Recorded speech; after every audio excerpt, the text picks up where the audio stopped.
90-win team that's going to be in it until the end of the season. You know what? I see them running. Dog National League. Actually, they're in it. And I'm with you. The Cardinals, you run out of space. The East is so deep. The West is so deep. Even if they are 86 to 89, are they better than the Diamondbacks and the Giants and the Padres and the Phillies? Like, no, not exactly. That was MLB Now talking about your St. Louis Cardinals and where they stack up in the National League. Alongside Alex and T-Bone on BK, it's 11 o'clock. Your time check brought to you by Clarkson Jewelers, an officially licensed Rolex jeweler. 314-399-9646 is the Air Comfort Service text line. YouTube chat is available for you at youtube.com/101 ESPN STL. Alex, we are officially at the quarter mark of the Major League Baseball season. The Cardinals are 24-20, so they're slightly ahead of the quarter mark, to be fair. But they just finished up a series that put them past that. I wanted to take a vibe check. Where we're at today, quarter of the way through the season, and what we think each area of the team will be the rest of the way. I'll pick it up. Goodbye, baby. So, let's go through these. We can do them individually, but I'm going to start out by just kind of giving you all of the numbers, right? And then we can talk about it. The Cardinals right now, top 10 offense in basically every statistical category. You want to talk about runs per game? Just a general idea. They're 7th right now. OPS, 9th. Average, 4th. Your top 10 offense in basically every category. Rotation-wise, 14th in ERA, but some of the underlying metrics a little better than that. You're like a 10 to 15 in terms of your rotation and how they have performed on the season. They don't strike anybody out, but other than that, they've been pretty damn effective. Bullpen-wise, middle of the pack in basically everything. 16th in ERA, 11th in batting average allowed, 16th in whip. You're like right around the middle of the pack. So the way that I wanted to discuss this today, Alex, will the Cardinals be better, worse, or about the same in each of these three key areas? Offense, rotation, bullpen. Let's start with the offense. Again, top 10 offense in basically every way. From now until the end of the season, do you think the Cardinals will be better, worse, or about the same offensively? I think they're going to be better. Really? Yeah, and wow. this is wild that I've gotten to this point, but my whole thing with I think this Alex. This Alex is a lot more fun apparently. The whole reason why I think this will be better is because of what I mentioned yesterday. It's not one guy that's carrying this team, and when he falters, the whole offense disappears. It's about 7 or 8 guys that are contributing consistently. So you'd have to see everybody just go into a cold spell. And if that happens, well, I mean, that's just miraculous.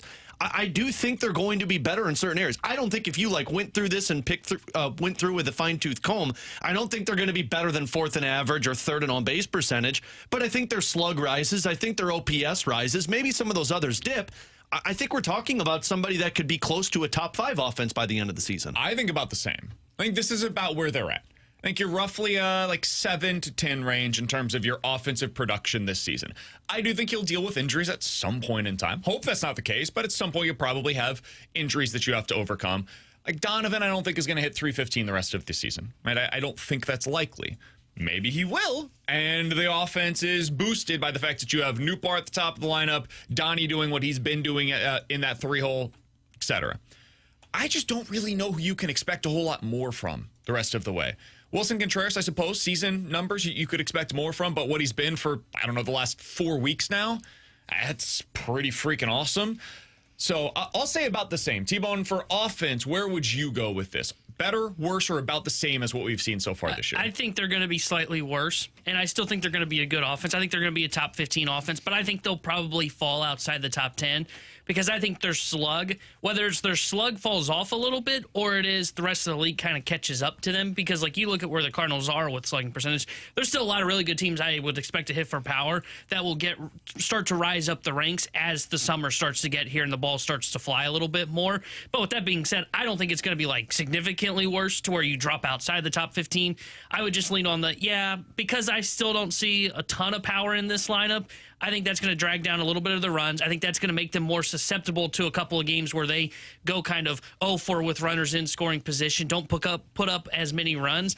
That's why I would say slightly worse. I think they're like 10 to 12 range in offense. I put this out on a poll on Twitter at BK Sports Talk is where you can go to find it. Will the Cardinals offense be better, worse, or about the same the rest of the way? I did this for the rotation in the bullpen as well. So far, 67% of the responses say about the same. 21% agree with T-Bone and say it'll get worse. And Alex, you are in the minority here. As somebody that is optimistic about the offense, 12% say they will be better the rest of the way than they have been so far this year. All right, next thing up, let's talk about the bullpen. Cardinals bullpen, middle of the pack thus far. Will it be better, worse, or about the same the rest of the way? Alex, I'll start here. I think it'll be better. I think they have found their roles. I think you will see a better version of Ryan Helsley the rest of the way than what we have seen so far this season. And I believe this will be a top 10-ish bullpen at the end of the 2025 season. So I will say they are better, but doing the heavy lifting there is believing that this team will not sell off Ryan Helsley at the deadline. Because if they do, this will not only be a worse bullpen, it could be a bad bullpen by the end of the season. And that's why I think it's going to be worse, because I do think Ryan Helsley is going to be sold off, and I do think this dips back a little bit. I don't think it becomes the worst in Major League Baseball, but I think you'll see some type of injury come into that bullpen, and specifically I'm looking at Leahy or Maton, because if you lose one of those guys, that's where you get really concerned. So this is the part that I think takes a step backwards for the Cardinals. I think this is the part that gets better. And I think you've already started to see kind of that, to your point, on them kind of starting to find their roles. They finally moved Mats more into a bullpen role to be a high-leverage lefty with Jojo Romero. Jojo Romero's stuff looks a little better. I still get a little bit of the tight butt cheeks when he comes in, but he looks better here of late. And then I trust Leahy, I trust Helsley, and like you said, I think his stuff's only going to get better as the year goes along. And I think most importantly, because they're going to be in it, I think they're holding on to Ryan Helsley. But if you think they do sell Helsley, I can totally see how you get to they're going to be worse. But I think they will keep him. That's why I think it's going to get better. All right, final one on this is where I think the most interesting conversation is to be had. And that is the rotation. So far this year, ERA, 14th. Everything else, right around the top 10 when it comes to your rotation. If you look over at Katie Woo's piece from earlier today, over on The Athletic, there are some, I wouldn't say alarming, but maybe concerning numbers that are a part of this. If you look at the ERA, Sonny Gray, 4.5. Expected ERA, 4.5. But for other starters in the rotation, their ERA currently is much better than their expected ERA. And that takes into account, the batted ball data, all of those different things. Eric Fetty, 3.5 ERA. That's pretty darn good. Expected ERA, 5. No. Andre Palante, ERA, 4.3. Expected ERA, 5. Matthew Liberatore, right around where he was supposed to be. And Miles Michaelis, 4.3 ERA, expected ERA, 4.5. So he's right around the range. But it's really Fetty, Palante outperforming what they're expected to do. Why? Because of slugging percentage. Expected slugging percentage against Eric Fetty this season, 445. Actual slugging percentage against Fetty this year, 333. 100 points better than what you'd expect based on the batted ball data.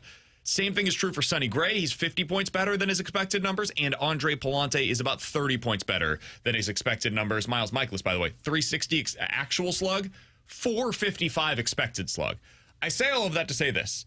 If you are somebody that is concerned about a specific aspect of the Cardinals, my guess is it's probably the rotation. So, Alex, let's do the same thing that we have done for the offense and the bullpen. Cardinals rotation right now, 10th to 15th, depending on the number that you're looking at, in the league right now. Do you think they will be better, worse, or about the same the rest of the way? I think they're going to be worse. It's the one thing that I am skeptical with. I don't think they're going to be significantly worse. Because I do think the reason we're seeing this look better than what the expected numbers are is also because of how great their defense is. And I think that will hold up and carry over unless injuries take place. I think this will get worse, but I'm not thinking this is significantly worse. I'm thinking it's slightly worse. I say this one with the least amount of confidence, but I think it's going to be about the same because of the defense, to your point. I mean, you mentioned all those expected numbers and kind of how things would point to, okay, well, this feels like it could regress for the St. Louis Cardinals. I keep going back to the 2021 team. That was so good defensively. And we talked a little bit about this on the latest episode of the Redbird Report yesterday. Available for you now over on YouTube and wherever you get your podcasts. Subscribe, rate, and review, please. That defense was incredible, best in the league. This one is, I don't know if it's at the same level as that 21 team, but it is very good and leads baseball in outs above average right now.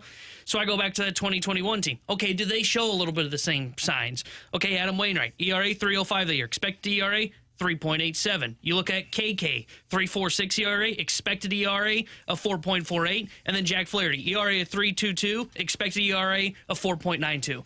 I think that though I am always the guy that still says you should bet on stuff over like location and command, and I still believe that, I think you can get by with this year. I think their pitching is going to be about what it is right now, middle of the pack. It's not anything sexy. It's not something that I would bet on when you get to October, but I think it can keep it up this rate because of the defense behind it. Yeah, I think this is where you get a little worse. I don't think you're going to be bad. I'm with you, Alex. I think that you end up like middle of the pack, maybe like 15 to 20 in terms of what you're getting out of your starters. The way that they could improve that is by making a move at the deadline. I'm not sure if they're going to be willing or able to do that, but just based on what we know right now, I think you'll be slightly worse than this in terms of your rotation the rest of the way. I do think some of those expected numbers will start to show. Like eventually some of those line drives that are being caught in the outfields right now, they'll probably drop. Maybe you end up with somebody getting hurt, and that means that you've got some more question marks defensively than what you currently have. I think there are more outs to be worse than to be better. Matthew Liberatore, maybe you get late July, early August, and you start to see him, okay, you're seeing the grind of the season show for a guy that has not had a full season as a major league starter before. Eric Fetty last year ran out of gas once we got to like September. We've seen at times middle of the season, Sonny Gray has some of those starts like we just saw yesterday or 2 days ago, I guess now. So that's the way that I would lean here. I don't think any of these are going to be bad. I think this is a pretty darn good baseball team and a team that might be good enough. I actually disagree with the MLB Now crew that we heard coming back from break.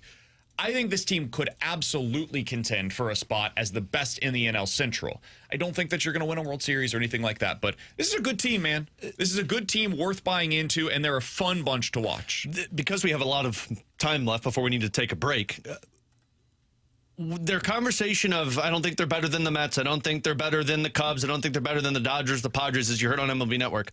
Where would you have them in the NL? Like right now, because they beat the Among Phillies. the best in the league. Yeah, they beat the Phillies in both series. I still think the Phillies are a better team. I know that's strange to say after you won 4 out of 6 and you really kicked their ass for the most part in those 2 series. I think if they were playing in a playoff series, I would take the Phillies. Yeah. So I would take the Mets, Phillies, Dodgers, Padres over you. Those would be the 4 teams, and I think then it becomes a conversation about who would you have 5. I think you're right there. Yeah. I would personally take the Cubs.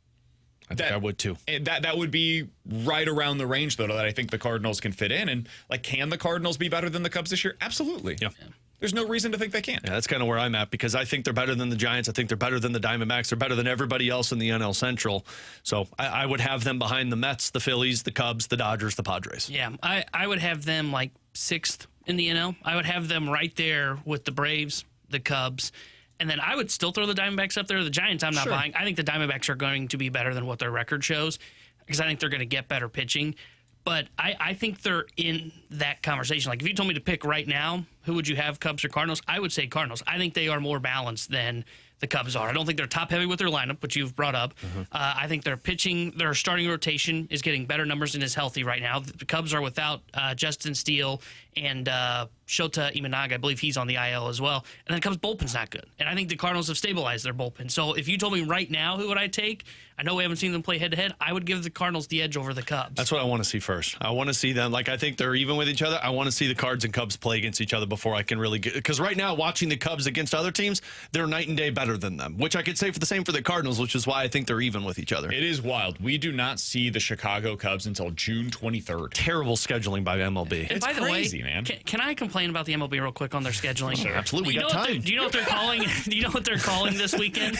You know what MLB is calling this weekend, and they're like trying to promote it? rivalry weekend It's rivalry weekend. Well, then why are the Cardinals and Cubs not playing? Well, it's the Because I-70 obviously series. the Cards and I-70 Royals. series is No, a that's real a rivalry here no. in St. Louis. No. How many times have the Cubs and Cardinals played in the World Series against each other? If you want to do rivalry week, Not easy. Let's do Cardinals, Cubs, Giants, Dodgers, Red Sox, and Yankees.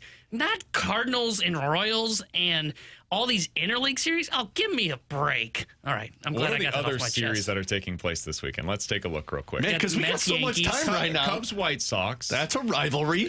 Pirates versus the Phillies. That's a That's noted totally- rivalry. We're going You got the interstate Subway rivalry. series. I could That see one- that it's one all I could see. geographic. Oh, Tigers, Blue Jays. The There noted we rivalry go. between the two. Because it's Detroit Detroit versus Toronto, Canada versus U.S. That's Red the rivalry. Sox versus Braves, obvious noted That's a good rivalry. one. Rays versus the Marlins, that one gets heated. The Florida I series. hope they sell out the minor league ballpark for that. Well, that'll be easy because there's not that many seats. Yeah, they're really going geographic because like Padres versus the Mariners. It's so stupid. I don't know that Padres has ever versus been. the Mariners? Yeah, I don't that's think that's ever appointment really television because that's West Coast time. I've got the Bay Area that's not actually the Bay Area right now with the A's versus the Giants. So we've got That's that the going Bay on, too. Area. Sacramento. Yeah. Noted The Bay Area. City. It's close enough, man. It's like calling Columbia close enough to being in St. Louis, but sure. I see a lot of Mizzou Tiger fans in St. Louis. Ferrario here on 101 ESPN. If you guys want to get involved in the show, 314-399-9646 is the Air Comfort Service text line to get involved. Tagline for today's show from the 314, quote, "We've got time." And now we do not. Coming up next, Bernie Miklasz said something that I found to be really interesting on the latest edition of Cardinals Territory. We'll let you hear it next here on 101 ESPN.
Alongside Alex and T-Bone on BK, 314-399-9646 is the Air Comfort Service text line to get involved in the show. Brad Thompson joins us coming up in 15 minutes. Tom Stillman, the Blues chairman, at 12 o'clock, and Mike McKenna at 12:30. Alex, I was listening to Cardinals territory as I was driving in earlier today. Bernie Miklasz does a fantastic job on that with our friend Katie Wu.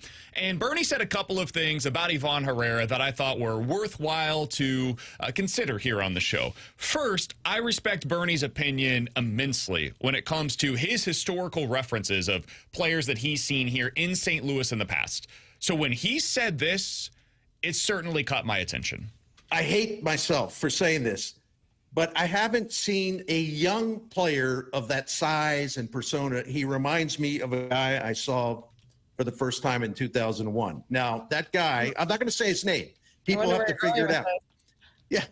You know, but I'm not saying that Herrera is going to have that kind of career. I'm not saying that. But just in terms of the persona, the physical power, the confidence, you know, smart play, knows how to take walks, not afraid to take walks.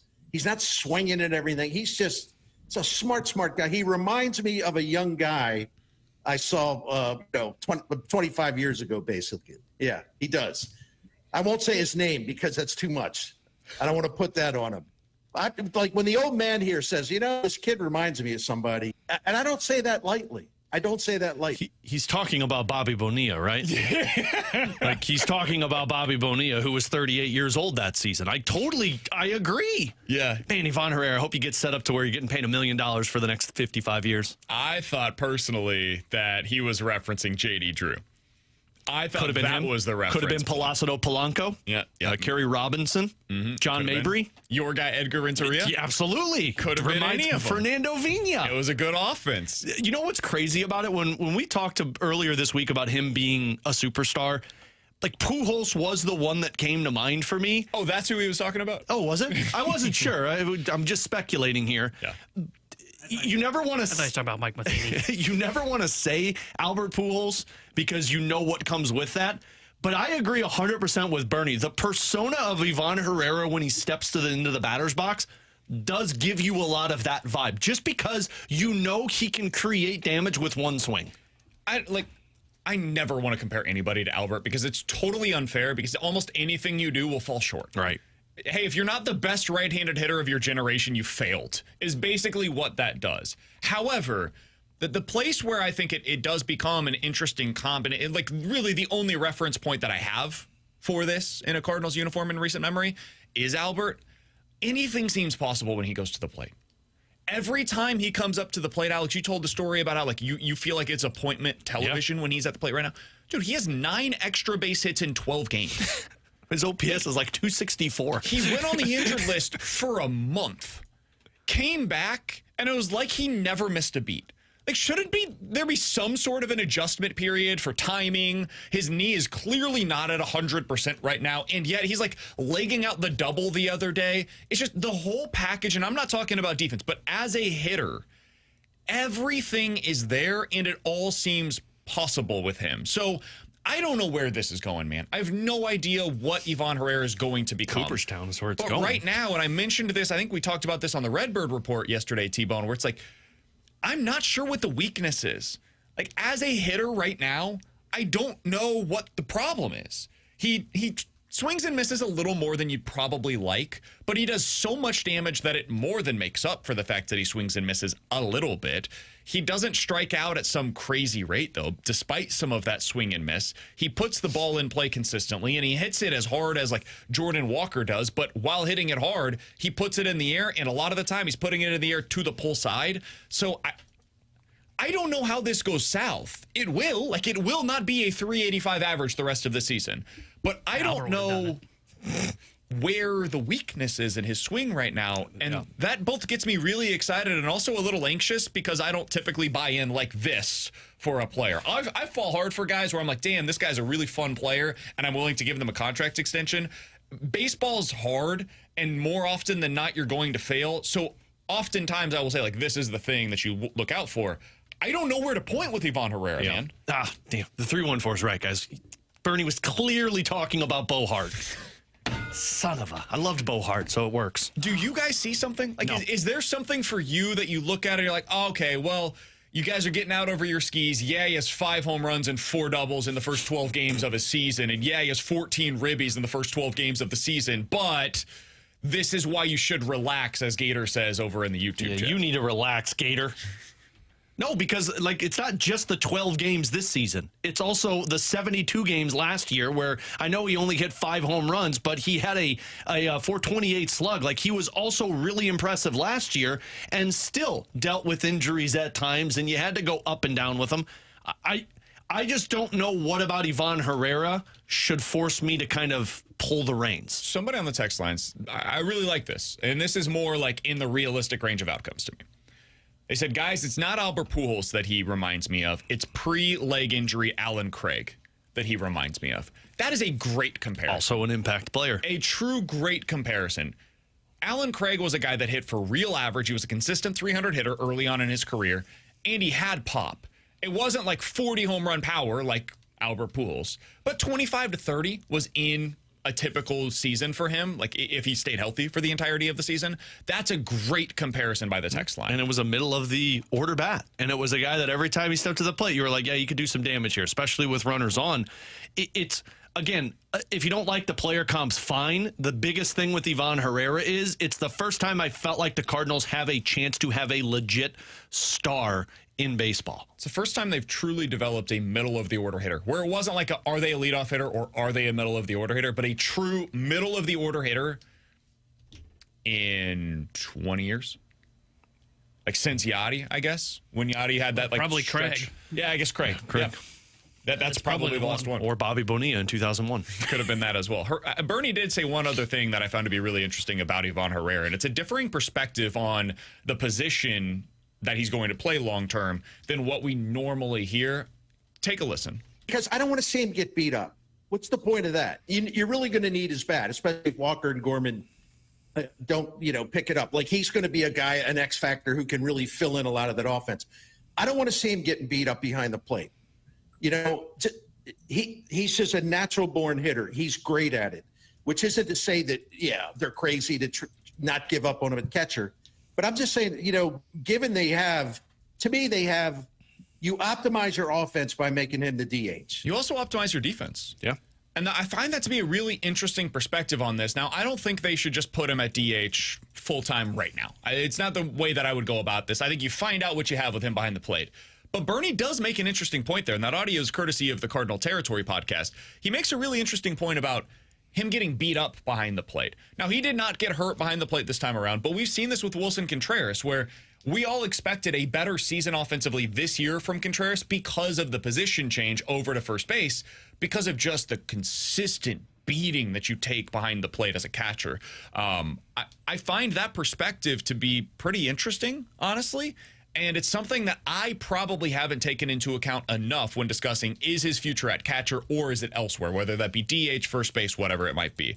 It is a pretty convincing argument. Yeah, I totally understand that argument. And look, we've heard from numerous people about how deep the catching pool is for the Cardinals' development. So I don't think it's the worst thing in the world to have his future position just a question mark right now, because you can plug him in as the DH. And I know the Cardinals don't like the idea of an everyday DH, but I like the idea of an everyday middle of the lineup guy that's not going to deal with injuries. The question obviously comes from that. Well, then where's Alec Burleson's position? Because if that's the DH for you and Herrera's not a splits guy, this comes into the Jordan Walker conversation. Sure. If you're done with him by next season, does Burleson become the outfielder for you? And then down the road, you've got the first base option whenever Contreras is up. I think you figure that stuff out as you go. Agreed. Right? If this is the way that it ends up going with Ivan Herrera, and he is a DH long-term for you, then so be it. And then, what does that mean for Alec Burleson? I don't know. We'll figure that out when we get there. And if Alec Burleson ends up becoming trade bait, I like Alec Burleson. I think he's a good player. I think he's going to be a really good hitter in this league. But, hey, man, sometimes you have to trade guys that you think are going to be good players because there's not a spot for them with you. I would liken this to Yordan Alvarez. And I don't know. I don't think Ivan Herrera is necessarily going to be Yordan Alvarez as a hitter. He's one of the best guys in baseball at that. But Yordan Alvarez began his career as an outfielder. And now he has basically transitioned to a full-time DH because his body just doesn't hold up out there. You always are concerned this guy's going to get hurt in the outfield. And the real value for him, what do you do at the plate? That's where Yordan Alvarez really can impact games. His defense was just never up to snuff out there. So I think it's pretty similar in that regard to you try it, you see if it works, and if you decide long term, you know what, this is probably not the best spot for him, he gets to 25, 26, 27 years old, and you move him to DH. Yeah, I like that comp of Alvarez because it makes all the sense in the world. And I don't mind the approach now of, because I agree. I think you have to get him behind the plate a little bit currently just to see, what is his ceiling defensively. But if that means, maybe in the future you flip this to, hey, he catches once and Pages or whoever your catcher is catches 2 games and he DHs the rest. Sure. I'm totally fine with that. And I'm fine with at some point you just move him to full-time DH. I think his position in the long term will eventually be first base. Like, long as you just keep the bat in the lineup, I don't really care where he's at. And if you believe he's a negative behind the plate catching wise and you figure that out this year, then okay, to me there is value in just having an everyday DH. That's been one of my critiques of the Cardinals at times, is sometimes to me they're not willing to look at that DH spot as a position by itself. They view it more as a, hey, this is where we can get a guy like a half day off.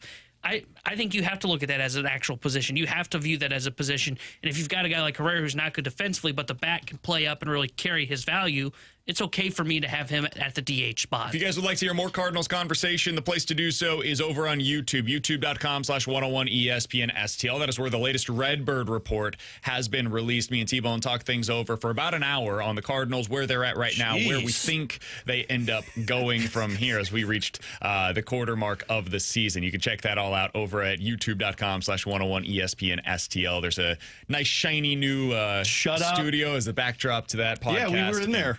For the Last Minute Blues podcast. You guys got a really good reaction to that podcast. It went well. Coming up in 15 minutes, ask us anything. 314-399-9646 is the Air Comfort Service text line. Any questions you may have, sports or otherwise, get them in on the text line. We'll answer those coming up in 15 minutes. Brad Thompson, Cardinals analyst, joins us next here on 101 ESPN.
Tanner Hendrickson here with a Sports Center update driven by Johnny Londoff Chevrolet and Johnny Londoff Autoplex. Cardinals back in action tonight as they start a 3-game set at the Kansas City Royals. 6:40 will be first pitch. Andre Palante will be on the mound for St. Louis. Cole Reagans will get the start for KC. The Sports Update is driven by Johnny Londoff Chevrolet and Johnny Londoff Autoplex. CMilano.com. Chevy, together we drive. Are you kidding me?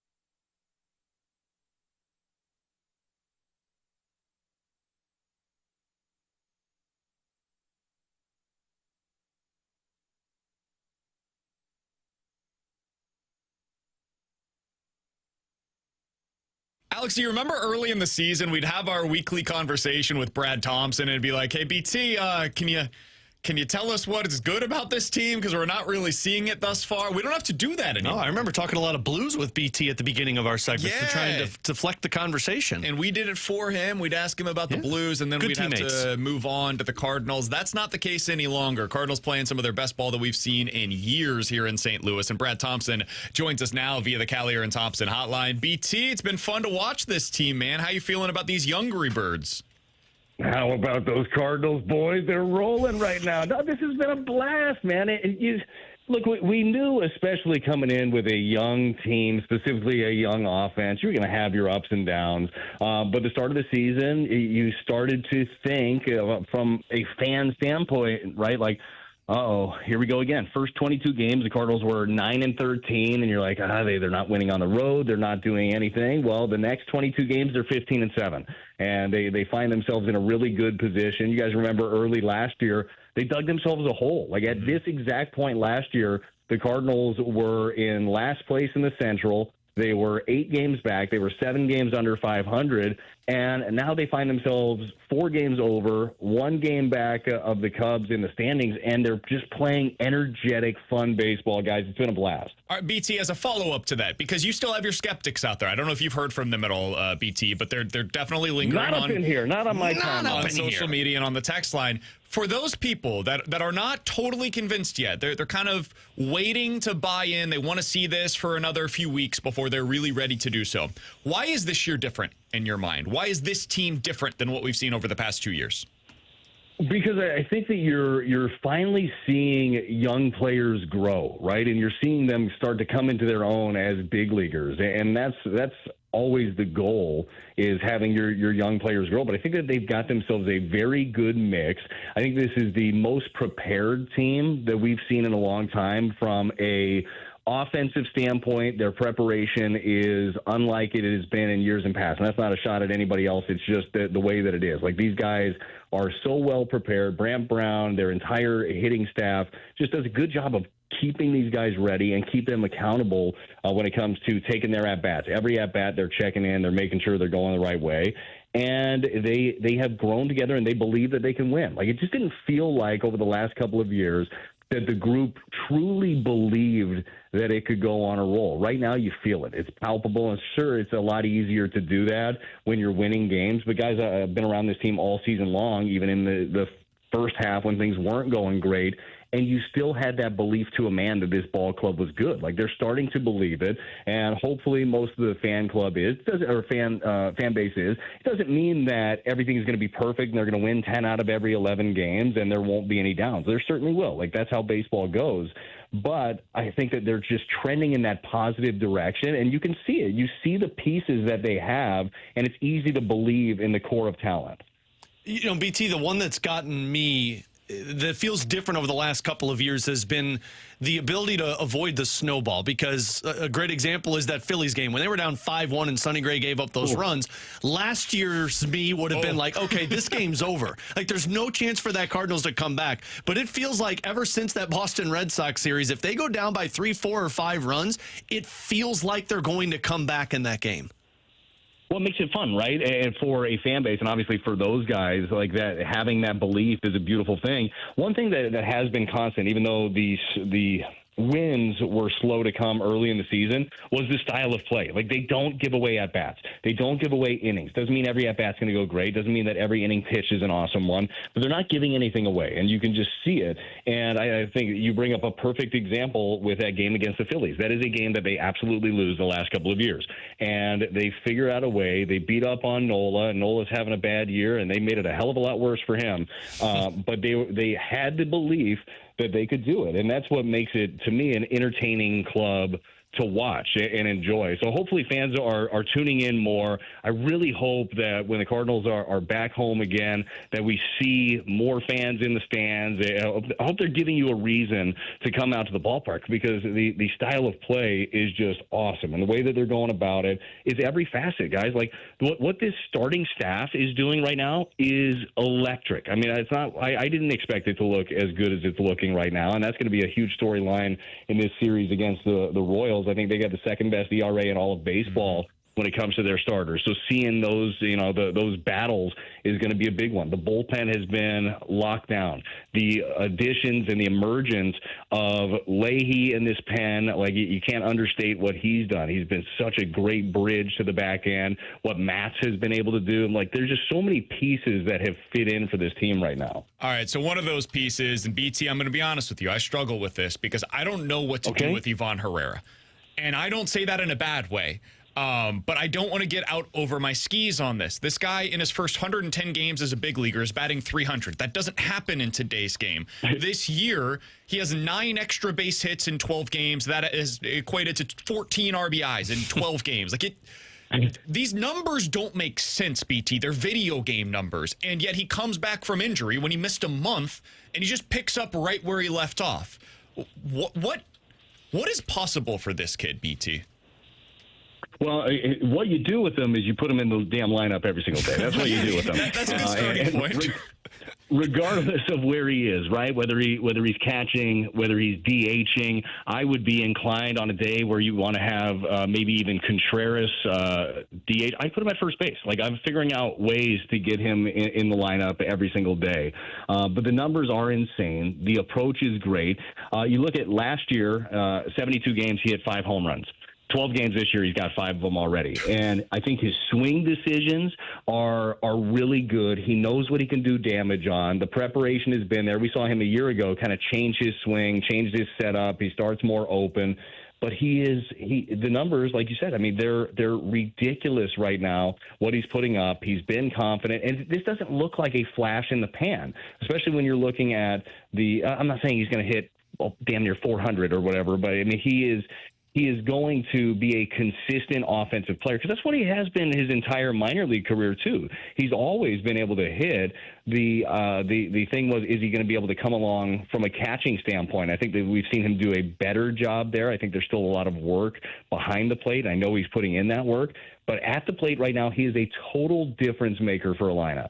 Yeah, I mean, you look back since the start of last season, just a few guys that he has a better OPS than. Kyle Schwarber, Gunnar Henderson, Jose Ramirez, Bryce Harper, Rafael Devers, Corey Seager, Fernando Tatis Jr., Francisco Lindor. Those are pretty good players. Mookie Betts. These are decent hitters. So BT, as a follow-up to that, do you have a concern? Like, he's not going to be a 385 hitter. I don't think, at least. Maybe I'm wrong there, I suppose.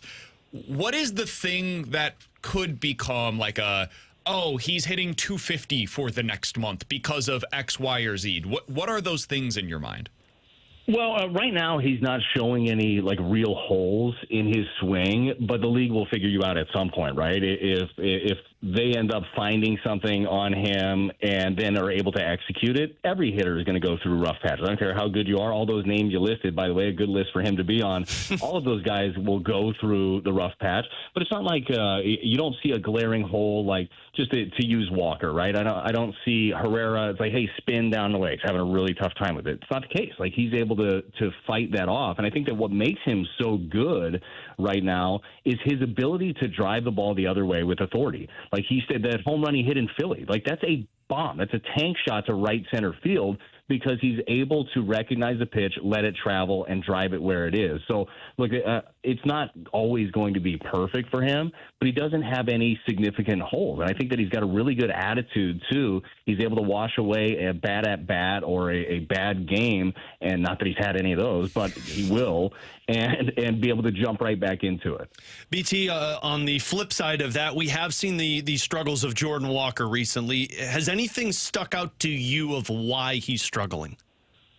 It's the same stuff. I mean, it really is for Walk, and he knows it too. And it's things that he's working on behind the scenes all of the time. It's just getting them to come out during the game. We all know what he struggles with. If you've watched the Cardinals, it is breaking balls away off the plate, and he's getting sinkers in on his hands, and he's just getting eaten up. And you look at his numbers in his first year, very good, right? He hit for power, he hit for average, but you look at where he was being pitched, there were a lot of pitches down the middle that he did damage on. Well, he's not getting those anymore. The league has gone to school on Jordan Walker, and it's his turn to go to school against them. Now, you're not going to be able to wholesale change your swing. You're not going to be able to just overnight, all right, this is what I am now, it's totally different, I'll be able to cover everything.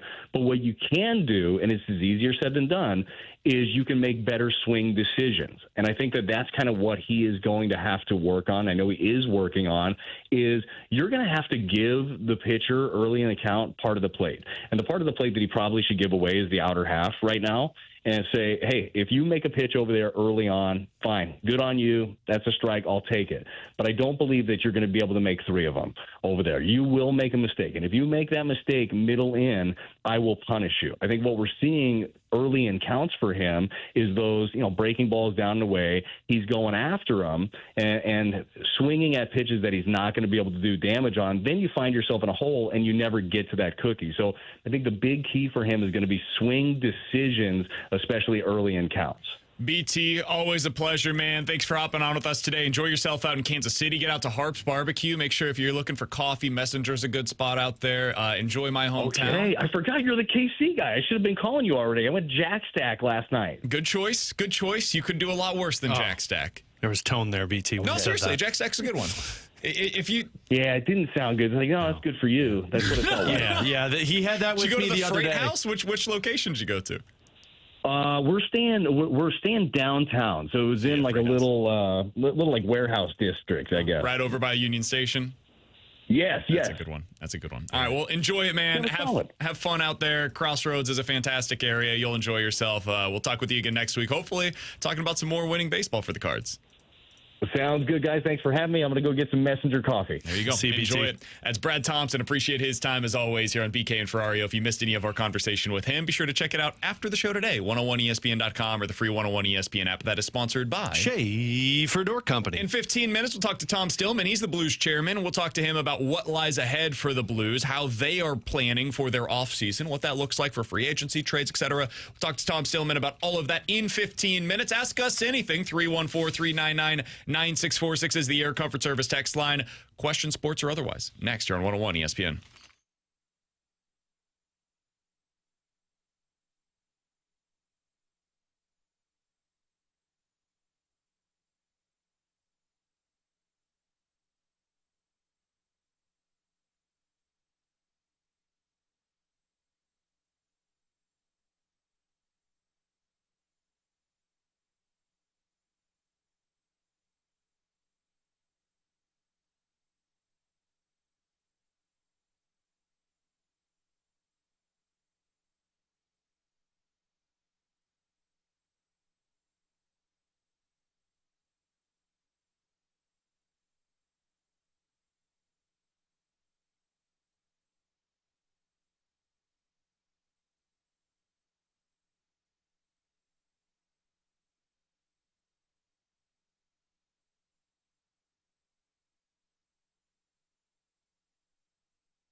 314-399-9646 is the Air Comfort Service text line for Ask Us Anything. If you guys have any questions, sports or otherwise, go ahead and get them in right now on the Air Comfort Service text line. Tom Stillman joining in a little less than 10 minutes. From the 314, guys, what's your favorite sandwich spot in St. Louis? I think we've talked about this before. You're a Joya's guy, Alex? Joya's guy.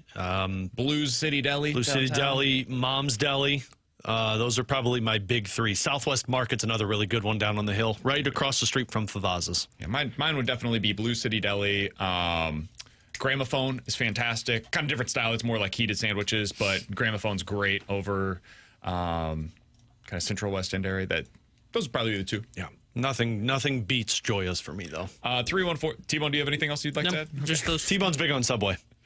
I like Joya's and Blue City Deli. I would say my favorite chain is Good Sense.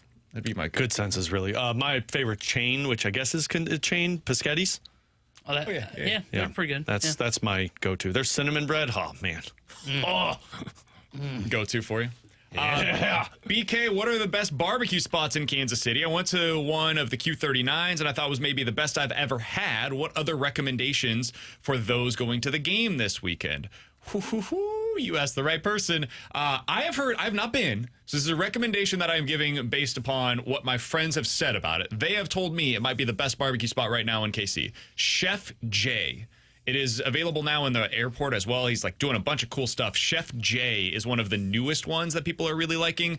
If you are looking for an old school style barbecue joint, LC's is my personal favorite. You'll walk in, they have like 6 tables available for you.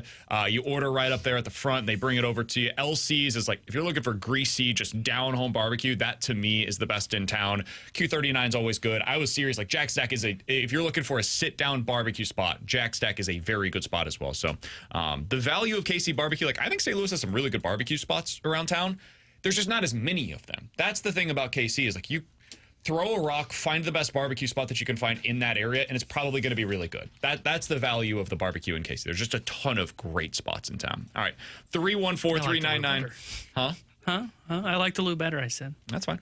314, hey, whatever you like. 314-399-9646 is the Air Comfort Service text line for Ask Us Anything. From the 314, do you guys think that the best thing for the Cardinals and the Blues was to push for the playoffs? I think it allowed them to take 20% of the season to figure things out, and now they're looking hopeful, and hopefully all eyes in St. Louis are upon them. Yeah, I think the best thing for both teams is to push for the playoffs because I think it's good for young players to get that experience of meaningful games. Yeah, I specifically feel like I think it was best for the Cardinals was the way that they approached the season to where it wasn't about if they make the playoffs, it was about getting the experience.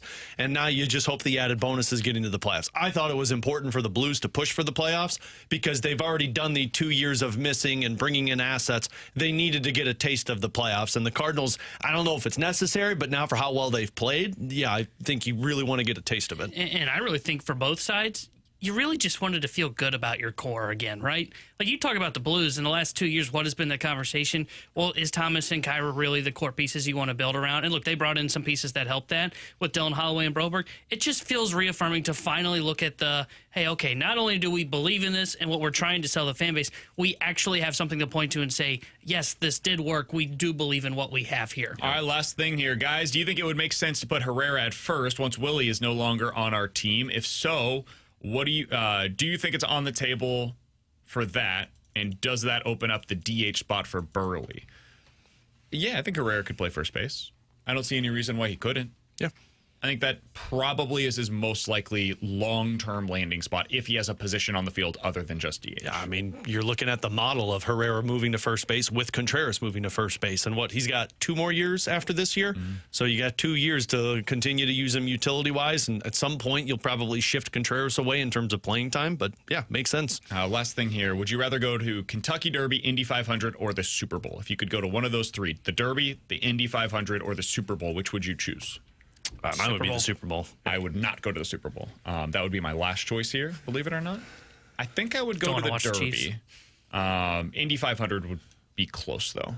Indy 500 would be third. I can't pull off the outfits at the Derby, so I'll be honest. I've been to a race where they just go around an oval. It is so hard to keep track of who's in first. Sure. I don't know if I'd handle the value of the Derby, right? It's we start, we finish, one lap, it's all we're done. over. I don't know. This is going to sound very childish. I don't know if I could handle the loud noise at the Indy 500. Well, you've got earplugs if you want. Yeah, I don't want to wear those the whole time. Plus, it's probably hot out. Coming up That's next, true. Tom Stillman joins us, Blues chairman on BK and Ferrario.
Alongside Alex Ferrario and Tanner Hendrickson, I'm Brandon Kiley. It's BK and Ferrario here on 101 ESPN. Blues chairman Tom Stillman joins us now here on the show. If you'd like to watch the interview, you can do so over on YouTube at youtube.com/101 ESPN STL. Tom, we appreciate the time coming off of what was a hugely successful St. Louis Blues season. How are you, now that you've had a little bit of time to decompress from the way that everything ended, how do you now look back on the 2025 Blues season?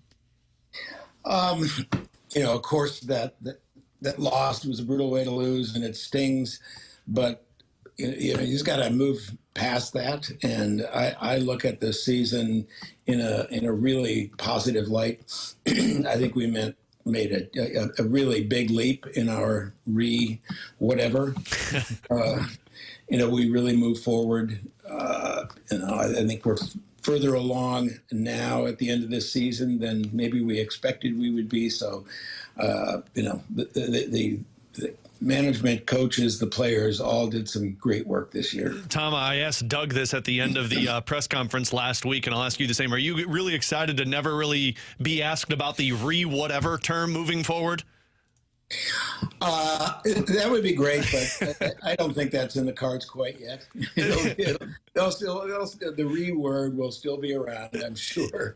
Tom, we talked with you, I remember, at Media Day before the season, and we talked about, the expectations, the anticipation, and we talked a lot about, finding out what some of these core pieces are and getting some of these younger players established. From the beginning of the season to the end of the season, have your not expectations changed, but have you started to think differently about what the future can be over the next 3 to 5 years with the Blues than maybe what you thought at the beginning of the season? Yeah, well, I don't know. I don't know if my views on what we could be 5 to 7 years out have changed. What's changed maybe is that I think we can be a little better, a little earlier than I might have thought. I think it was always in mind, ultimately, we're going to be, contending again in those, years further out. But like I said, I think we picked things up, picked up the pace this year with, the addition of Broberg and Holloway, the emergence of Bolduc, Snuggerud, another year for Neighbors, Thomas and Kyrou playing at such a high level, just so many things. Clicking, particularly toward the end of the season, I think showed that we can, that we can be back and really, really competitive sooner than we might have thought. Tom Stillman is our guest here on BK and Ferrario. You can check out that interview over on YouTube at youtube.com/101 ESPN STL. Tom, how does that belief that you might be better quicker than you expected, how does that potentially impact what you do this offseason, if at all? We'll have to see. We have to see what's available and what makes sense, because what we don't want to do is start adding expensive older players that don't fit into our kind of this age group. I guess maybe there's an EEOC problem there. I don't know, but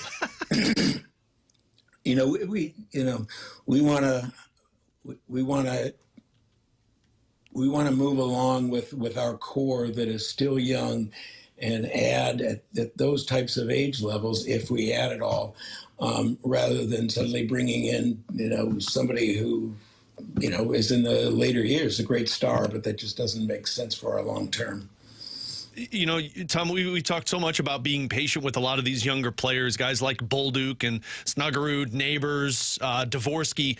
But when you see the impact that they had this season on the playoffs, does that get you more excited of what this pipeline could truly provide? Yeah, especially, you look at Bolduc and, his year started off, he was okay, but learning, and then he just takes off. And then Snuggerud was, the seamless transition, I still is kind of unfathomable to me how quickly he fit in and looked, he never looked out of place for a shift. So yeah, that does make you think, well, maybe it is, the league has gotten younger that way, guys stepping in younger, top players at a young age have been in, big situation, the World Juniors, the NCAA Frozen Four, and those sorts of things. So they come maybe more ready than they used to be. As you think towards this offseason, Tom, and you look at what not just the team already is, but what it could be in 2025, how do you and Doug go through what that looks like cap-wise, what that looks like for you budget-wise? Because, he mentioned at the press conference it's very likely that Torrey Krug will not play hockey again, and that that doesn't necessarily impact the cap. It helps you there, but it does impact the cash spending that you guys will have. How do you see that going into this offseason for you? Well, we have to sit back with our spreadsheets and all that and see where we are on things. I think, we'll be in good shape, and we will have some room to add if we find the need, and if we, think that that's a good idea. Krug's situation affects us. Some of that's covered by insurance. But and the cap is going up a lot, and it it's not easy in a mid-sized market like this to keep up with that. So there are a lot of balls in the air there, and we're just going to have to figure out how to juggle them.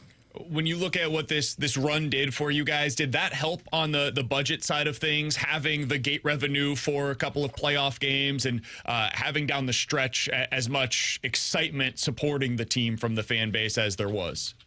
Yes, it did. It did with attendance and sponsorship and all sorts. It really helped our that year, the fiscal year that ends soon. But it also has it also reaches into next year, because that helps with season ticket sales for next year. It really builds excitement for those sales as well. Tom, you mentioned the difficulty of bringing players to mid markets, which is not easy to try and stay up with all of these top cap teams, or also the teams that don't have the tax deficit. Have you noticed, and Doug has mentioned this with us in the past, have you noticed a different method to acquiring players that the Blues have accomplished over these last however many years of, trading for guys and drafting guys, but finding that way to keep players wanting to stay in St. Louis rather than bringing them through free agency? Well, yeah, Doug has been imaginative. He's been creative in the way we've done things. But, you would always prefer to draft well, develop well, and then bring those players into your own system. You've made your, the amount of work that goes into a decision to draft a player, indicates that you've done your due diligence, and this is a top prospect, not only physically but mentally and psychologically. He's somebody who can make it. Plus, you have cost control for a number of years, rather than spending on pricey free agents. So you much prefer to do that. And then Doug has, as I said, gotten creative with the offer sheets, which we haven't seen very much. And somehow pulling off the Fowler trade with Anaheim, retaining salary in the mid-season. So, he finds a lot of ways to skin a cat. Tom, you're not going to give us the secret sauce, right? Of like, hey, you're going to go sign player X, Y, or Z. That's not what this conversation is for. But I am curious for the fans that are listening right now, what are those conversations like? Like, take us through what the schedule looks like over the next few weeks up to the next month and a half, really, prior to July 1st, on what those conversations look like between you and Doug, how involved you are on what the Blues plan to do this offseason. What's the next 6 weeks look like for Tom Stillman in that regard? For me, it's talking regularly with Doug and seeing where we stand on those sorts of things. For Doug, he's at the World Championships, and then he'll be at the Combine, and then he'll have amateur scouting meetings. He'll also have in their pro scouting meetings that, for coming up toward free agency. And then, so I'll hear about how that stuff stands. And then as we get closer to the draft and free agency, then we'll talk, more in specifics as things get narrowed down to, what we're thinking of doing. But I often joke, why do we have all these scouts? I got these draft choices. I'm not gonna go in there and say, well, no, this is the guy we're going to draft. I've really done my work. You got to respect the work, the people have done, and it's extensive. And then, we're getting to a stage where decisions are going to be made and choices are going to be made, then then we talk more. You joke, but I'm sure there are some owners around the league that would say, hey, I've watched this guy. He kicked our ass a few different times. I'd like to bring him to play for my team. Do you have any of that in you, Tom, where you tell Doug, hey, I don't know what your plan is, but I really like this guy if he ends up becoming somebody that is available and is on your radar? Yeah, I might do that, but anytime I have, it's not like a revelation. Oh, never heard of him. What a thought. It's like, it's more like, what do you guys think of this guy? But, it's like, they've thought through that 10 times. Sure. As well as this comparable and that comparable. But even, the more comical, intervention would be in the draft where you were right. I'm up in, watching the Brandon Wheat Kings, and I happen to see this guy, and I'm really high on him. Really. You're not locked into the NHL mock drafts every week and saying, Doug, I've seen this guy on the 17 different mock drafts. Tom's breaking down Zapruder film from geez, I don't know. You should have seen this move at the Blue Line. Should have seen this move, Doug, at the under-18 World Championships. I did, Doug. I was there. Yeah.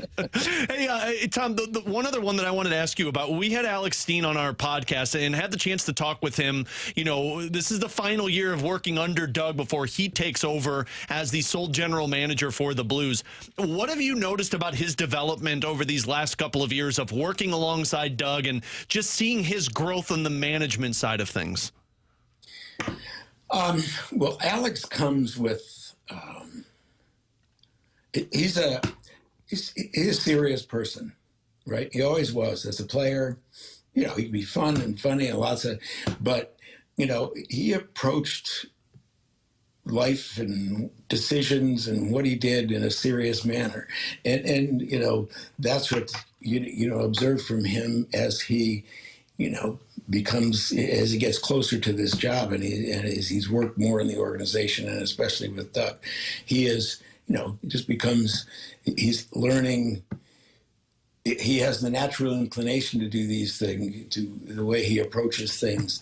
And now he's learning more about what questions to ask, what considerations to look at, and what, and so you can just see this person, moving from a playing career to becoming, a very thoughtful manager, cognizant of, the considerations that come into things and the big decisions that he's going to be making.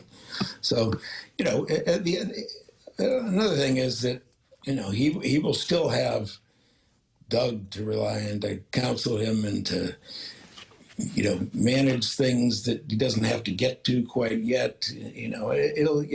There'll be a continued, mentorship sort of, situation. So, he's not gonna be just thrown into the pool.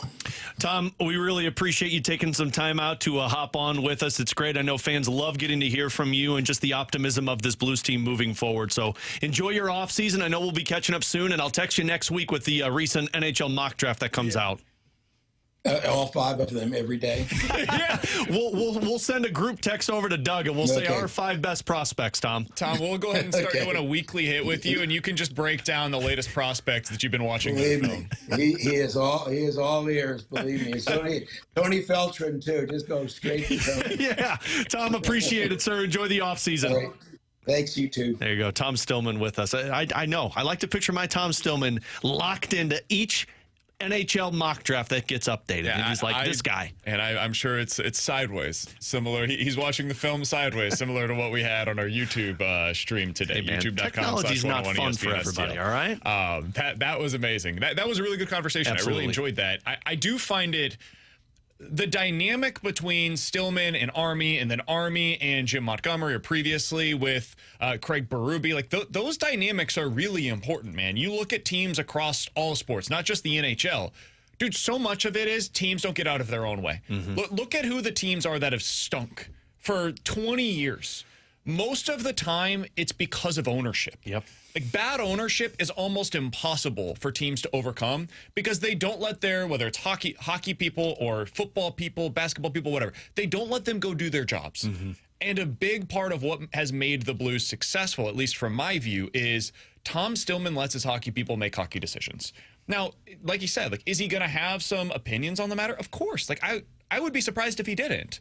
But he lets his hockey people make those decisions, and it has led to this team being in a really successful position for 15, 20 years now. And I like that he's involved, too, though. Like, it's not just, like, you get two sides of it. One guy is not involved at all and just lets him do it, but the other is heavily involved. Tom is in between. Like, we had 3 texts come in just at the end of that conversation saying, I love Tom Stillman and how much the passion oozes from him. The guy absolutely wants to see the Blues succeed, and he's involved in those conversations. But he understands he's got the best general manager, president of hockey operations in the business, so he gives his opinions. He lets Doug do his work, but Tom's there along the way, and I think that's the most important factor. No doubt about it. I did find, like, just in newsy side of things here from that conversation, all of this is going to be reading between the lines because they're not going to come out and say anything directly, right? There's no upside in doing so. My guess is this is going to be, if not a cap team, close to a cap team in the upcoming season. I don't know what that means for 2026 and beyond. The cap is not just spiking, it's going crazy from where it has been in previous seasons, and that is something that they will obviously look at. But I would anticipate they will at least have the ability to be a cap team if they want to. That does change some things for you if they weren't going to be that. So I thought that was newsworthy. The other thing that he said there, and again, I don't want to read too much into this, but he did mention, Alex, like, they're still in the middle of this, right? They're still transitioning. And so I do wonder if that would, like, we talked about Brock Nelson, John Tavares, those kinds of guys that are in their mid-30s. I do wonder if maybe that means those guys are very unlikely for the St. Louis Blues this offseason. Maybe they would lean more toward, like, the Trent Frederick or somebody that's still in their mid to late 20s as opposed to the mid to late 30s. Yeah, and at least me reading into what he's saying is we're not locking ourselves into a long-term contract with an older player. What we talked about of a Brock Nelson or a John Tavares, if they go down that path, you're talking 3 years with those guys. And that still plays into the whatever conversation, if that's where they're at. What he's saying is, I don't want to get too far in front of us and pretend like we're winning a Stanley Cup next year. The Stamkos contract that got signed last year. You don't want to sign that. Exactly. We're still in a developing the younger player stage, and it's the conversations we've had of, like, you're kind of in the middle still, but what benefits a whatever and still trying to compete, serving 2 masters, is you can get an older player that fills the need of where you're at right now, but also develops those younger players. And that's where I really am curious of how this team is going to view their offseason. If you guys missed any of our conversation with Tom Stillman, be sure to check it out on the podcast page, 101ESPN.com, and the free 101 ESPN app after the show today. You can also watch it over on YouTube. I would just flip your screen. That'll be the easiest way to do so. YouTube.com/101ESPN STL. In 15 minutes, we'll talk a little more hockey with Mike McKenna, former NHL goalie, as he joins us each and every Friday on behalf of Macadoodles. But next, is the trade deadline uncertainty something that is holding fans back from really going all in on this Cardinals team? We'll discuss it next year on 101 ESPN.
what competitive and cultural whiplash that would be if they go from playing playoff style games in May to playing out the string in August. Maybe that's the concern as we talk about like what brings fans. And I have wondered that if there's an apprehension to embrace a team that the front office has kind of advertised that it might pick apart. You know, like you don't want to fall in love with, a team that's not going to be there in August. That was Derek Gould on the best podcast in baseball, his podcast that he put out for earlier today, alongside Alex and T-Bone on BK. We'll talk to Mike McKenna in about 10 minutes here on BK and Ferrario. Alex, I think it's a really intriguing question, and I'd love to hear from our text line, 314-399-9646. That's the Air Comfort Service text line. If you are somebody that is, to use Derek's word, apprehensive about the Cardinals, you are struggling to determine if you're really ready to buy in full-throated for this season, is it because of the deadline? Is it because you don't know if this team will believe in itself, so that becomes difficult for you to believe in them without that knowledge? Like I would understand that, honestly, because if you think Helsley and Fetty and potentially Sonny Gray, maybe Wilson Contreras, maybe Nolan Arenado, if you think those guys are likely or could be dealt by July 31st, well, then it's hard to convince yourself that you should be all in on them. How do you feel about that? But isn't that the direction that they told you they were going this season? What do you mean? Like the Cardinals told you what the plan was this season. It wasn't playoffs. It was figuring out the core that you have. And I understand that they're playing like a playoff team right now. But do you believe that this group of players has the opportunity to just keep a winning window open? So it's tough to say because like they also, with their actions, told you we kind of believe in this team because we didn't trade Ryan Helsley. Totally, but like and they signed Phil Maton. There's no reason to do any of those things that I just mentioned unless you at least want to see what it looks like. Which they probably did. But we also went back and forth with these conversations. You're not just trading these guys just to trade them. You're not just getting rid of Helsley just to get rid of them. You're hoping to get something in return, which is why you keep them. You keep them to try and make the asset a lot better by the trade deadline, and then you sell that player. That's the part. So, like, I'm bought in with this team. I'm excited about this team. But I'm also not going to dictate if I'm excited about this team off of what they do at the deadline, because the whole goal of this season was to find out what you have for the future. Understood, but I think there are some Cardinals fans that are like, screw all that. Absolutely, and I can understand that. My goal to watch Cardinals baseball is to watch them win. But I don't give a bleep about any of that. But I think that concern, I think there are a lot of fans that feel that way. That concern comes from your concern with the ownership then. It may be, whether it's ownership or John Mozeliak, like either of the two, you can put them in combination of the two. If your concern is, I don't know if they are all in on this product for 2025, I think they are more interested in what it means for 2026, and that means they're likely to sell pieces off at the deadline. Well, I'm certainly not going to be all in on what you are right now when you're not all in on what you are for right now, and you're trying to build for 2026. But you can still get excited about the product, because what you didn't have was something that looked like it has potential for the future. And even if they sell off, I guess my question to those Cardinals fans would be, do you want them to go all in? No, but I think it's different I think there's a difference between going all in and not selling, right? There is a middle ground there. There's a lot of middle ground, in fact. I have zero belief that this team will go all in. When was the last time they did something like that? I mean, we're talking years. Matt Holliday? Yeah, and even then, that was as much for the future as it was for right then, because they hoped that they could re-sign him. Yeah, and I mean, I guess the other part of this is I don't think they're selling off Nolan Arenado, because I don't think anybody wants that. And I don't know. I don't believe they're selling off Sonny Gray, because I think they want the guys that I'm thinking they're going to sell off are Fetty, Helsley. The future free agents. And Maton. And if you're going that route, you might as well sell Maton as well. And to me, and Maton, understandable, but to me... that means you're not a playoff team. That means if you do that, if you're in John Mozeliak's shoes, you don't believe in this team. But aren't you happy that McGreevy's going to be getting opportunities in the rotation down the stretch towards a playoff spot? I don't know if I care. Like, if they're 10 games above 500 at the deadline and that's what you're selling to me as a fan, screw that. Yeah. I think, to me, that is spitting in your fan's face. If you are in a playoff spot or in playoff contention, and like real playoff contention, and the team has been playing the way that it has been lately, I think you owe it to yourself, I think you owe it to your fans to try. To just try. And really all that means is do nothing. Literally do nothing. Just stick with what you have, and then in the offseason, guess what? You qualifying offer Ryan Helsley. He'll decline it, and you get a draft pick compensation for him. You do the exact same thing with Fetty. I don't know if he'll for sure decline it. He probably will, but even if he didn't, cool, I've got Eric Fetty at $20 million for next year, and I can either trade him in the offseason on a $20 million deal, or I could keep him, and he can be a $20 million pitcher for me. No harm, no foul. That's a one-year deal. That's not so bad either. So to me, and we're out in front of ourselves here. It's mid-May. We're talking about what they could do in late July. If they decided to sell in the midst of what they're doing right now, if this continues, dude, that to me is like, I don't know how you recover from that with this fan base, honestly. I think that's almost like impossible to overcome in the next 3 to 5 years unless they become a legit championship contender because of the trades that they made at this year's deadline. And it's going to be a really tough sell for not just, because they could say, like, well, that was Bo's decision. We know who's also helping pull the strings. It's the next Bo, right? Chaim Bloom's going to be involved in those conversations. And if you're Chaim Bloom, as much as you want that fresh start of, hey, it's a new era of Cardinals baseball, hopefully the fan base gives me a little bit of grace onto what I'm going to be doing in the first year or two that I'm here, everybody knows, it's no hidden secret, that if they did what you were just talking about, which I agree would be almost like spitting in the fan's face, everybody knows that it's Chaim Bloom that's also involved in that decision-making process. So it's hard to get that fresh start if the first move you make is, you really Trading like Mookie Ryan Betts? Helsley? Yeah. Which why, like, that's where this apprehension comes from. It comes from the ownership. See, I don't think this like is the ownership. I don't think this is a ownership decision because ownership clearly said they could run back with this team with their money right ownership's now. involved. I think ownership ownership's signs involved. off on stuff like Well, that. sure, No, they it's sign not- off, but I don't think ownership is saying if they're in it, they're going to say, yeah, you have to trade Ryan Helsley. I don't know. I don't think they would. If ownership, I mean, it was very clear what the goal was this season was to shed as much money as possible. And if ownership's looking at this and saying, because what this comes down to is, do they believe that they could go on a run in the playoffs? That seems to be how. Or do they value getting to the playoffs? Yeah. Like, that's part of it, too. The Blues clearly valued getting to the playoffs. It Yeah. didn't matter what happened once they got there necessarily. And it was, can we get there, and what does that mean for the young players? We have value on that. And think of the see if the blueprint Cardinals do. of what the ownership wants to do. They like the draft and develop and bring in the internal pieces. And if Ryan Helsley is an option that Chaim Bloom, who has experience of going out there and getting younger players and turning them into stars, if he says, yeah, there's somebody out there for us. Again, I'm not sitting here selling you on how they should sell off the pieces. Because if you're listing the 3 buy, sell, or stand pat, number 1 on my list would just sit stand pat. Just stay there.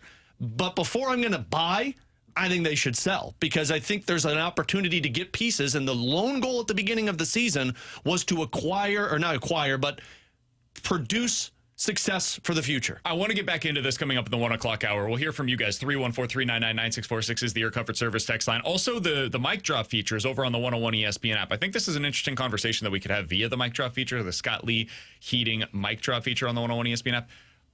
Is this something that is making you hesitant? And maybe more so, are you almost waiting until August 3rd to decide what this team's going to be for you to really buy in or be all out? Because you're waiting to find out what the Cardinals do for you to make your decision. We'll get into that coming up in the 1 o'clock hour. Mike McKenna, former NHL goalie, joins us next here on 101 ESPN.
Tanner Hendrickson here with a Sports Center update driven by Johnny Londoff Chevrolet and Johnny Londoff Autoplex.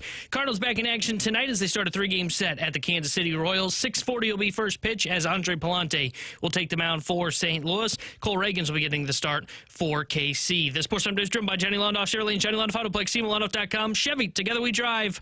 Are you kidding me?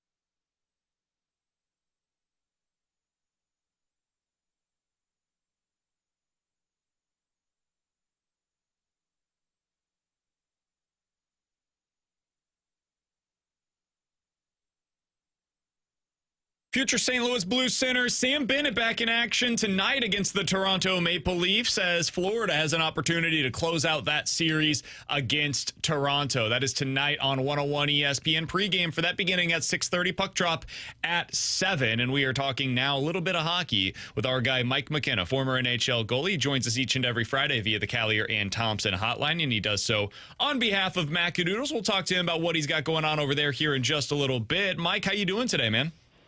Doing fantastic. It's good to hear your voice. What's going on at the station? We're doing well, man. Doing really well. So I wanted to bring you in on a conversation that we've been having this week about the Blues, their offseason, what they could potentially do down the middle. We talked to you last week primarily about Sam Bennett. He's a hell of a player. He's going to get a bunch of money. He's going to get a bunch of years. We all know that. If the Blues, like let's say he decided to re-sign with Florida, for example, Blues have to find some kind of a pivot. So we brought up, what if you go the older veteran center route? What if you tried for Tavares? What if you tried for Brock Nelson? I don't know how realistic either of those options are. In your opinion, Mike, would you rather go like 3 years, $7 million per year on Nelson or Tavares? Or would you rather go all in on like a 7-year, $7 million per year deal for a Sam Bennett? I think the market's going to show what's really available. And that's a kind of a cop-out answer, but I think if you can get a Sam Bennett who's younger, if it's possible, yeah, I'd be willing to lock him up long-term if you can. I mean, I still think there's enough hope from the inside for the Blues that there's going to be a centerman that develops as a number 2/number 3. But you can never have too many centers and too many good centers. We made that analogy last week thinking about how some of these teams that have won Stanley Cups in recent years, and specifically myself thinking about the Vegas Golden Knights, just so deep down the middle. And a guy like William Karlsson, a third-line center, really, with 40 tucks, and Nick Waugh playing fourth-line center. I think that's the area in today's game that you want to end up, is having 3 centermen that can not only contribute, but contribute very well offensively, contribute in all 3 situations, and then you can allow your fourth center to kind of grind and move through that. So, yeah, dude, I think what it comes down to is what's available. If you can get Sam Bennett or somebody equal to him in production and value to a team, I think you can. I do think objectively looking at it in my way, though, I think you're better off trying to find a high-level guy on maybe a 3 or 4 year deal if you can. I like that fit if it's possible, just what's available. And Brock Nelson's a great one. That's a guy I'd like to have. Well, whether it's Nelson or Tavares, the reason we thought about those guys, Mike, is because both have scored a lot of goals. And like Sam Bennett, it's not too shabby of a goal scorer, but he's only been around like 25 goals in his career, whereas Brock Nelson scored over 30 multiple times. And John Tavares, I know he's 34 years old, but he just scored 38 goals in a Craig Berube system. It just feels like for 3 years, if they could get somebody who can add offense to a second-line center position, it might be the best route to go because it's the placeholder for Dvorsky. Also great on the dot. Yeah. Yeah, well, yeah, face-offs matter, but Tavares, I don't know, man. My gut's not good on Tavares. There's something about that, and I'm at 34 years old, and what that ticket might be, I just don't know. I think Brock Nelson's somebody that has really been under the radar for a long time. He's a really big body, guys. Like, you almost lose track of that until you see him play again. How much space he takes up and how much power he can play with. I think he, in my eyes, fits the Blues mold better than Tavares. Again, Tavares, great offensive player. He can move. But I think the Blues have to get somebody with some edge to fill that spot. And you may not see a guy like Nelson shed the mitts all the time, but He's heavy, man. And he's a Holloway type. He's hard to knock off the puck. I would like that fit. And side note on that, too, John Tavares, to Mike's point, has had one time in his career get past the first round in the NHL playoffs. It's 2 times now, I guess, with Toronto, because he did it once with the Islanders. Brock Nelson had 2 different trips back-to-back years with the Islanders where he went to the conference final and the Stanley Cup final. Playoff performances matter, Mike. You know better than anybody. Well, it does, especially for a team like the Blues that has aspirations of winning a Stanley Cup. This isn't a retirement home for players, and that's you see how you can kind of get lulled into that. Where look at Nashville. I mean, they bring in Stammer and Marchessault and Shen on the back end. Like, I really liked what Barry Trotz was doing in Nashville, and it did not work going complete veteran like that. I don't know why, but there was a lot there. And if you're going to bring in people, they've got to be winners. I understand what he was doing there. I do think there's value in it. Even if it didn't work in Nashville with those guys, man, you want to get somebody who's been there, done that, if at all possible, and give them the right scenario for your younger players to grow around. We're talking to Mike McKenna here on BK and Ferrario. He joins us each and every Friday on behalf of Macadoodles. Mike, looking at the playoffs right now, what took place last night, I didn't see this coming from Carolina. Maybe I should have, but I didn't see them making quick work of the Washington Capitals. And now they're advancing to the Eastern Conference Finals. They'll play against the winner of this Maple Leafs versus Panthers series. How have they done it? How did Carolina do what they have? I mean, they've done this for the last 10 years, I guess. How did they do this again? I don't know. I'm and they've churned that roster, right? They took a big swing to get Mikko Rantanen. He said, see you guys, I don't want to play here. They gave up Jarvis. There's a big piece there. But they've managed they have managed to have pretty good goaltending at times. Now, I don't think they have world beaters in the net. And you never know if Anderson will ever stay healthy or if Kachekhov's going to be the guy. Those are real things. But it goes back to coaching. It really does, man. Why were the Blues so good down the stretch? They had a coach they believed in him and vice versa. And I think there's a lot that Jim Montgomery's taken from Rod Brindamore in terms of just bringing that mental edge to your players. Now, we'll see with Carolina. I'm not sold on that team making it to the finals. I think they can be loose defensively when they're running around. I'm not sure if they'll do it. Going up against Florida, or Toronto for that matter, that's you got some big dogs coming in. But I've been impressed. But I wasn't as impressed as I was when Jamie Benn knocked Mark Scheifele out with a big old left yesterday, boys. Yeah, that one felt really good, especially watching Scheifele whine about it on the bench to the officials. That whole team just doesn't understand the atmosphere of playoff hockey. That's what happens. They did win. Yeah, it was a home game, and Hellebuck played well. Hyde's coming out on the next game. Don't worry. Yeah, but there's no shortage of people around the league that saw that punch and went, "Yep." Seriously, man. Scheifele's got that rep. They're just, and you run your mouth long enough, and you do it to the wrong person. And Jamie Benn is a man, dude. He's literally one of the best captains I ever had. Of all my teammates I've had, Jamie Benn, may have only been for month and a half and training camp stuff. I think the world of that guy. He's a leader who can win a Stanley Cup. I hope he eventually gets one. Might get it this year. Yeah, might get it this year for how good Dallas is. I know, and they've been so close too many times and had good coaches. And Pete DeBoer's a good coach. He can't lose game sevens. I don't think he's ever lost a game 7. But can he get over the hump and win a Stanley Cup? I think he has the players to do it this year. Did you know that Mark Scheifele does not cuss? Oh, I know. Yeah, I heard them talking about that. Yeah, and I think that whole thing is kind of it's bothersome from the exterior. I don't know him at all. You know what I mean? How can I make any judgment at all? But it sure sounds like there's some judgment. Yeah, I don't know, man. You've seen him from the bench, Mike. You don't like the guy. Go for it. Listen, on the ice, I can say that for sure. There you go. Absolutely. done interviews with them too and gotten canned ham answers like left and right. And that's always frustrating, but that's also the right of an athlete. So yeah. Yeah, I saw the video because I think it was Chicklets that was talking about it because one of the players in the Dallas series didn't realize it, and so they were like post whistle they were throwing F-bombs at him, and like he wouldn't say anything, and then they got back to the bench and he's like, yeah, he doesn't cuss. That's the Phillip Rivers thing, right? Oh yeah, that's right. Dadgummit, like Zach Galifianakis from The Hangover. Yeah, you want to know the quickest story I have on that? Shane Doan is a guy who did not curse ever. Yeah. Okay. And I played with Shane in Phoenix, Arizona, and we had a game in Long Island, and the team was not in good. We were bad. Okay. This was doldrums of Arizona time, and no one was trying except Shane Doan and and he came in the locker room and just tore the paint off the walls. And at the very end, he cursed. He cursed loudly, and he used the F word. And it like everybody in that room, you want to grab somebody's attention. It was pretty impressive. It just, from a guy like Dolan, it was, you never forget when that happens. Gosh. Mike, we always enjoy these conversations. I know you guys have a ton going on over at Macadoodles right now. Tell the good folks at home right now that are listening what they can get over there preparing for this weekend. Well, you can get all the canned cocktails you could ever think of. We've got them all. Stateside, High Noon, Cutwaters, go on down the list. We got a big old pile of Good Boy vodka. That's John Daly's.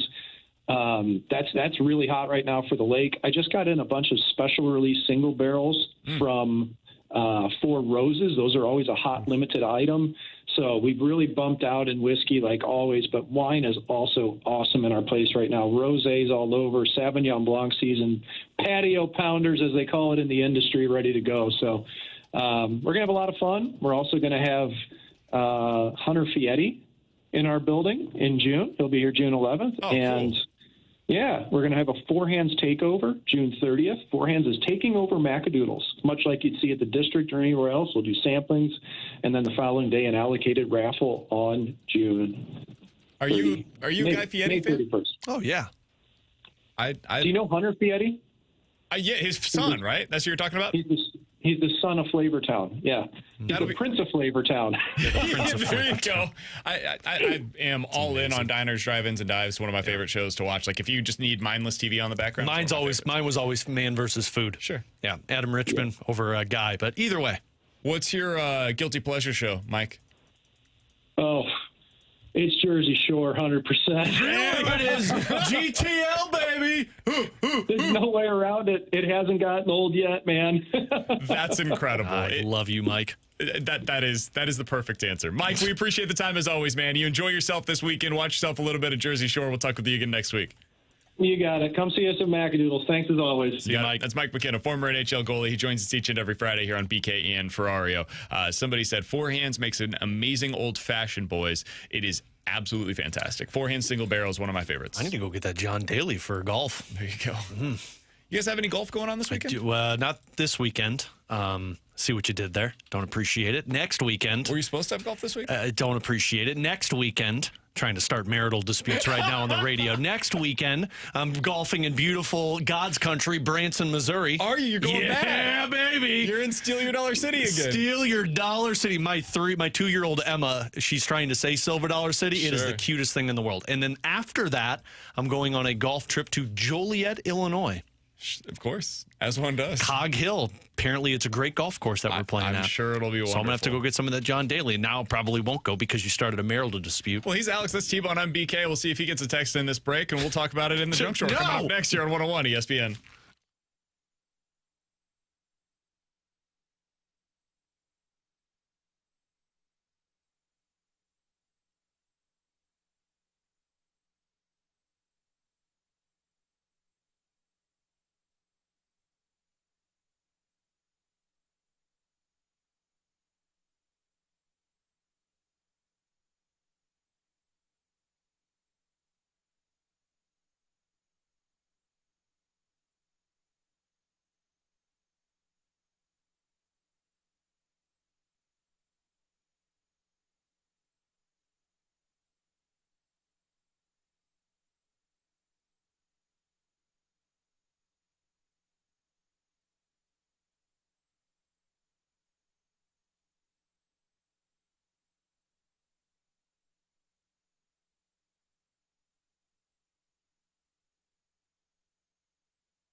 Alongside Alex and T-Bone, I'm BK. Alex, I don't think I really thought about this. I don't think I thought this through.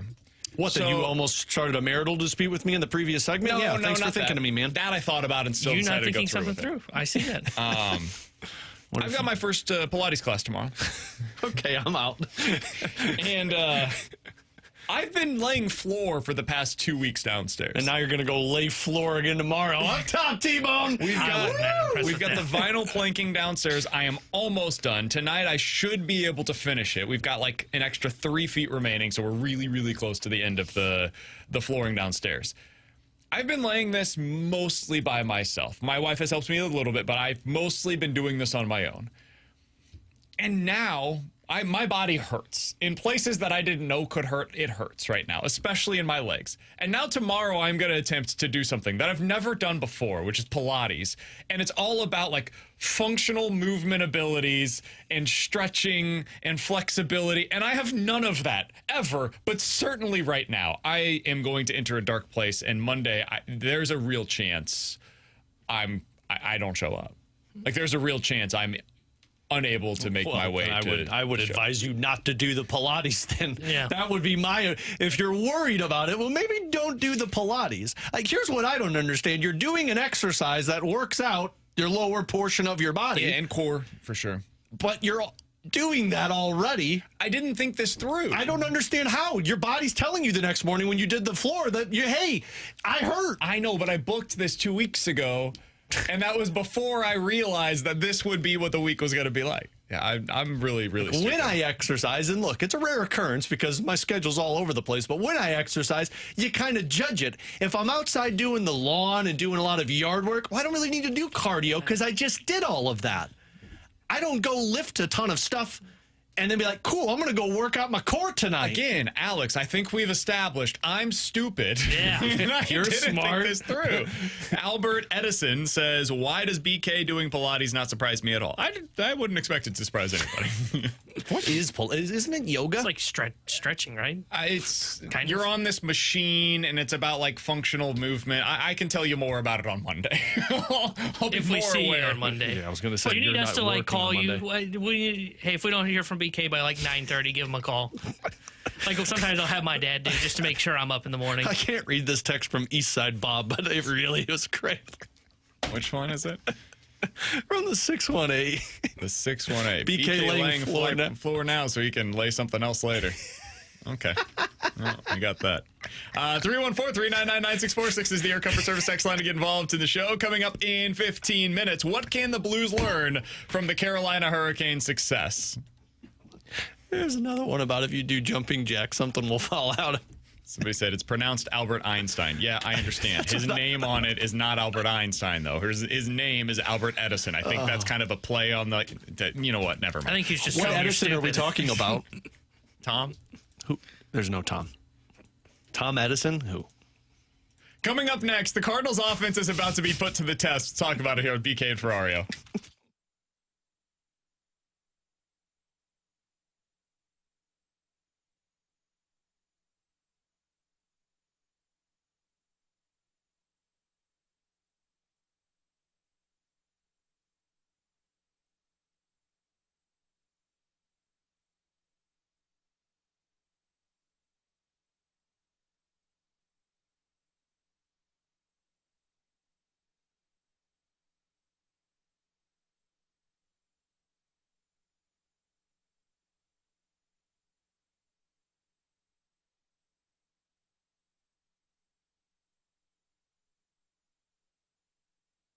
Hey, it's BK. It's time to unlock your inner champion. Victory Men's Health is the place to do so. And that might mean different things for you than it does for some of your friends. For you, maybe it's weight loss goals that you're trying to meet, low testosterone symptoms that you've been dealing with, or erectile dysfunction. They can help you out with that over at Victory Men's Health. And no longer is it, you shouldn't be waiting any longer. You should go ahead and get this taken care of right now. VictoryMen'sHealth.com is the place where you can go to book that first appointment. It's an incredibly easy process. Go over to their website, click book now, and then put in your name, email, phone number. Tell them BK with 101 ESPN sent you, and tell them what it is that they can do to unlock your inner champion. Like I said, erectile dysfunction issues, they've got you taken care of. Weight loss goals that you're trying to meet, they can help you out with that. Low testosterone, they'll check those levels, get you back up to the top levels in that healthy range. but they've got so much more to offer over there as well. Vitamin infusions. They've got a supplement shop, red light therapy programs. They've got cardiovascular testing. It's 4 great locations, and they're available for you online. To unlock your inner champion today at victorymenshealth.com.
Three 314-399-9646 is the Air Comfort Service text line to get involved in the show. Cardinals in action this weekend in Kansas City, and they'll be going up against some excellent pitching.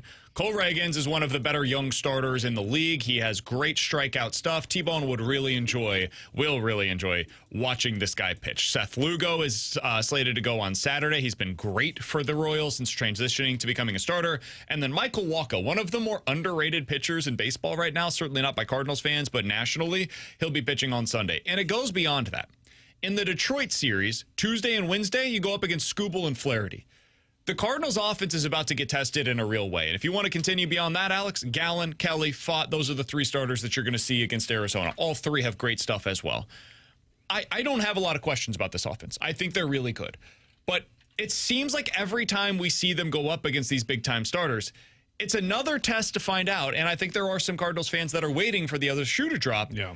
And we're kind of waiting like, okay, is this going to be the series where we see them look the way that they have in previous seasons? So I want to see it once again. What do they look like to finish out this road trip? And then certainly as they continue along at home against Detroit and Arizona. Yeah, and I think those people that are waiting for the other shoe to drop expect it to drop. And it's why they're doing that. But I mean, I was that person at the beginning of the season because you guys talked so much about how the offense did great against the Minnesota Twins. That's a good pitching staff. And I was like, cool, it's one series. They did that against Toronto last year, and then we all know what happened.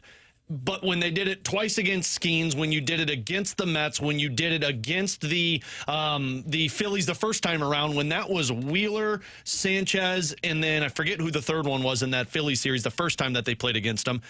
Now, did they go out there and score 10 runs every single game? No, but they were finding ways to win 2-0, 3-1, and then they'd have that one game where they put 6 or 7 runs up. Sure.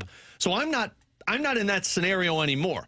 If they have a bad outing and don't score runs and go 0 for 10 with runners in scoring position in every single one of these games, then at least the alarm bells might go up. You know, the antennas go up a little bit, and it's like, okay, is this real or was that real? But going into it, no, I'm just under the expectation that they're going to go out there and at least fight their way into a game. T-Bone, if the Cardinals offense stinks this weekend, 3 games against the Royals, they score a total of 6 runs. What do you think the reaction would be on Monday? They go 1-2, one win they get is like a 3-1 win. So it's mostly about the pitching more so than it is about the offense. How do you think Cardinals fans on Monday would react? Would they be like, Won a game on the road, finished out the series. It was disappointing, but overall really successful road trip. Offense is fine. We feel good about it going into the series against Detroit. Or would there be more something to it than that? How do you think the reaction would go? I would hope the reaction would be that it was a good road trip. That was, okay, you ran into good pitching, and good pitching is going to triumph over good hitting anytime. And that there shouldn't be any faith that is lost by losing 2 of 3 to the Kansas City Royals, especially because you were able to win the series against Philadelphia. Had you lost that series to Philly, been shut down by their pitching, and then you get shut down by Kansas City, I think then it would have been some of the old conversation of, well, they can hit all the bad pitchers, but they can't hit the playoff pitchers, which, newsflash, nobody can hit the playoff pitchers. That's why they're playoff pitchers. Exactly. So I would hope that the reaction isn't too much of overreaction of, oh, well, see, I knew they weren't going to hit these guys. Yeah, they're 1, 2, and 3. They're 3 really good pitchers that would be the first 3 guys in the rotation for the Royals come the playoffs. The reason I ask is because really we've only seen this one time. Like, there's really only been one series where a pitching staff completely shut down the Cardinals. It was the Mets, right? The first time around? The Mets on the road, and that was the series that really threw us off the scent. Yeah. Like, if you look at the Cardinals this year, they lost 4 games in a row in that series. Beyond that, dude, they're 24-16 when they don't play the Mets in New York. Through 40 games, they're 24-16. The offense has been awesome most of the time outside of, again, you can add in that series against Boston. Like, that was the outlier on the pitching side of things. But your offense has been great against basically every other staff that you've gone up against. So coming out of that series against New York, you weren't as far into the season, so you didn't have as much of a backdrop to the year. And I feel like a lot of Cardinals fans were like, oh, okay, this is the real Cardinals. This is where we start to see the offense, the rubber band effect will start to take place here where they're going to fall back to the pack. It just didn't happen. The offense then rebounded, and it was really good ever since. So I think that we will see a reaction where it's like, good road trip. See what they look like against Detroit. Yeah. And if it starts to really go downhill from there, where also Skubal and Flaherty shut them down, and then Gallen and Kelly and Fott shut them down as well, that's when maybe you start to see more of the alarm bells. But I don't think that we're going to get there. I think this offense has earned the benefit of the doubt. I don't know if the team, for most Cardinals fans, has earned the benefit of the doubt because people are still waiting on the pitching to regress. I think the offense has. Yeah, and that's why even if they do struggle in this Royals series in the scenario you just pointed out, it's going to be, for me at least, let's see what you do the next one. Because we've seen back-to-back series that you lost, the Mets and then the Braves, but then you came home and you beat up on Milwaukee, and then it went off to that run there. So I would hope, I'm kind of like T1, I hope Cardinals fans are going to see what the offense has done big picture and not just look at 3 games and say, see, you're the same old Cardinals. But I do think there's a segment of Cardinals fans that are waiting for that shoe to drop. And when it does, they jump on the train of, see, same old Cardinals. This is where it goes the opposite direction. All right, so I mentioned the Cardinals are going up against Michael Wacha this weekend. I wanted to ask you guys a question. 314-399-9646 is the Air Comfort Service text line to get involved in the show. I wanted to ask you a question about Wacha, because I feel like he's become criminally underrated at this point in his career. Over the past 4 seasons, Michael Wacha, these are his ERAs. This includes what he's done so far this year. Only 9 starts. It's early, but it continues a trend. 3.3, 3.2, 3.3, 3.0 ERA over the past 4 years. That is 480 innings that he has thrown over those 4 seasons. So he's not like a huge innings eater. He still has dealt with some injuries and whatnot, but he's consistently throwing 130 to 150 innings, and he's given you a mid-3s ERA. That's legit number 2 starter type of potential. Where do you think he ranks among the best Cardinal starters, not necessarily just what they did while they were here, but the best starters that the Cardinals developed within their minor league system over the last 15 years? I mean, I'd put him tied for first. I mean, I think back to the 2013 season where he was unreal, and I know a lot of people's answer is going to be Jack Flaherty, and Jack Flaherty did this in 2019. But then you also remember the next 2 seasons where he started 19 games, then 30 games, and had a sub 3.5 ERA in both of those. And then he dealt with his injury troubles. And I think a lot of people got out on Michael Wacha and why he was so underrated in St. Louis was because they saw 2013 and it was like, well, why can't you be this guy? But then I think it was 2018, he started 15 games for him and was once again the same guy that he was in the first 3 seasons. So to me, I would put Michael Wacha at the top because that dude was, if he wasn't a number 1, he was a number 2. And with the injuries that came into play, he showed you that consistently for 4 of his 7 seasons here. Does Sandy Alcantara qualify? I don't think so. Because he finished his development while he was with the Marlins, but most of his time he was developed here in St. Louis. I understand if you say that's not really the heart of this conversation, but I was curious if he would be somebody that I was fits counting into guys this. that was developed and then pitched in St. Louis. Because then, like, the same could be said for, like, what about Gallen? Sure. Because Gallen was kind of the same guy. That's why I wouldn't put them there. But I would give the slight edge to Flaherty just because I think Flaherty had number 1 stuff when he was healthy and right. And I think Wacha was a number 2. But to that being said, he's not far behind Jack. Like, it is not a significant difference between clearly Jack Flaherty 1 and then Wacha and the rest of the group at 2. Wacha very much deserves to be up there, and it would have made sense for them. Remember, there was talk of potentially bringing him back in either 23 or 24 when he was a free agent, and it would have made a ton of sense for the Cardinals to do so. How would you compare him with Lance Lynn?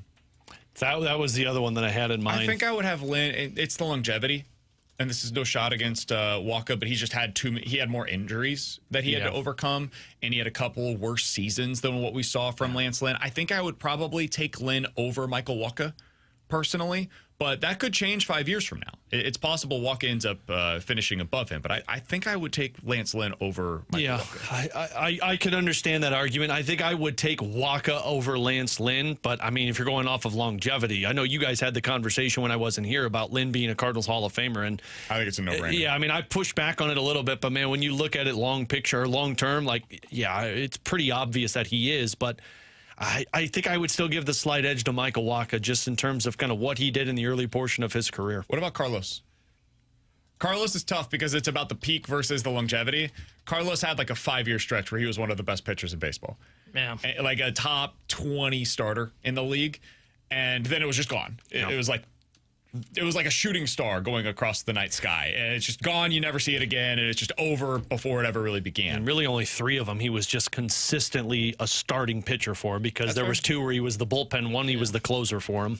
Yeah, that's why, like, for him, he's a little tougher for me. He's probably I think I'd go fourth. Wacha Yeah. over Carlos. I would even though go- the ceiling was higher on Carlos. I think I'd go Walker, Lynn, Flaherty, Carlos. Walker, Lynn, Flaherty, Carlos. I would go Jack, Wacha, Lynn, Carlos. I think that'd be my top 4. Yeah. I think I'd still give the edge to Wacha over Lynn, but I think it's close. I think I would go, because of longevity, Lynn 1. This could change very soon, like within the next couple of years. Probably Jack 2, Wacha 3. Yeah.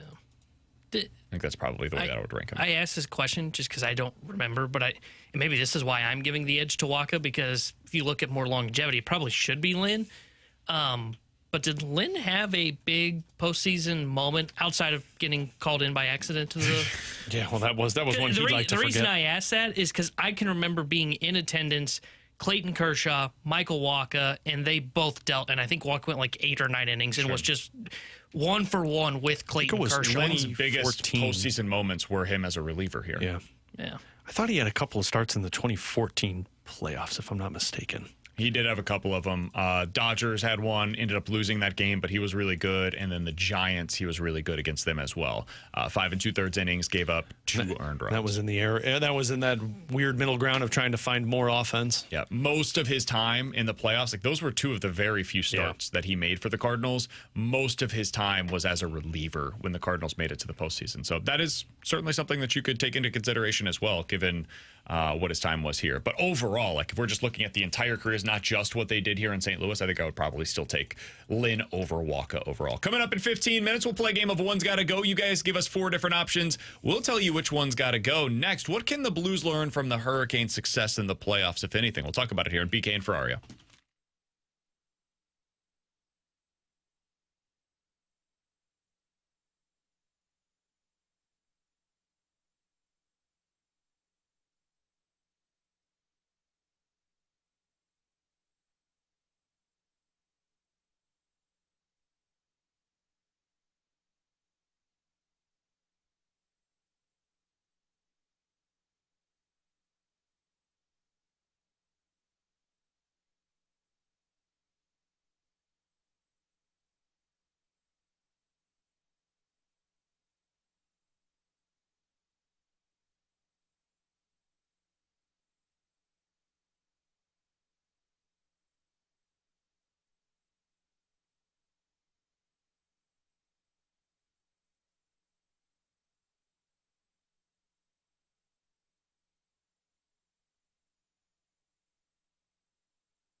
314-399-9646 is the Air Comfort Service text line. Coming up in the next segment, we'll play a game of One's Gotta Go. You give us 4 different scenarios. We'll tell you which ones got to go. All right, Alex, so what can we learn from the Carolina Hurricanes? They just advanced to the conference finals on the Eastern Conference side of things. They made quick work of the Washington Capitals. 5 games in this series. It wasn't as competitive as certainly I anticipated. I thought Washington was going to win the series, much less get basically gentleman's sweep. Washington couldn't score goals. Second most goals scored by a team in the regular season, and couldn't get a stop from their goalie, who was one of the best goalies in the NHL. Not what you want. So what can we learn from this? What can we learn from Carolina? Because you look up and down their roster, and man, if you're a casual fan and you're not familiar with most of their names, that's fair. Yeah. And Sebastian Aho is a really good player. He's kind of similar to like a young center in the vein of Robert Thomas. Yeah, I was going to say, I think he's Robert Thomas. Shutdown guy defensively, consistently puts up 80 to 90 points in any given season. He's a stud, absolute stud. But he's not a superstar. And they don't really have a superstar on their roster right now. So is there anything that the Blues could take from this? Because they're building in a similar way. Yeah, coaching matters is what I would say take away from this one. We talked a lot about Rod Brind'Amour when we thought he could potentially be available. The reason the Carolina Hurricanes are always in this position every single year is because they've got a coach that the players buy into what he is selling. And this is what Doug Armstrong told us when we talked about this with him last week. But you have a coach that I personally think guys want to go play for, because the system he has in place works against most teams. And even when they are having their downspout, they still find ways to push back. Look at how they're performing in the playoffs right now. 15 of their 20 guys that have played in playoff games all have at least scored a goal. So they got depth from top to bottom where everybody's contributing, and they've got defensemen who continuously find ways to chug out points. You got goaltending that every single season is at the top of the conversation pieces, and you've got offense from top to bottom. To me, that starts with your coaching. And to tie it into St. Louis a little bit here, I think this is why the Blues are in such a good position, in my opinion, because Taylor Hall had a quote that really got me.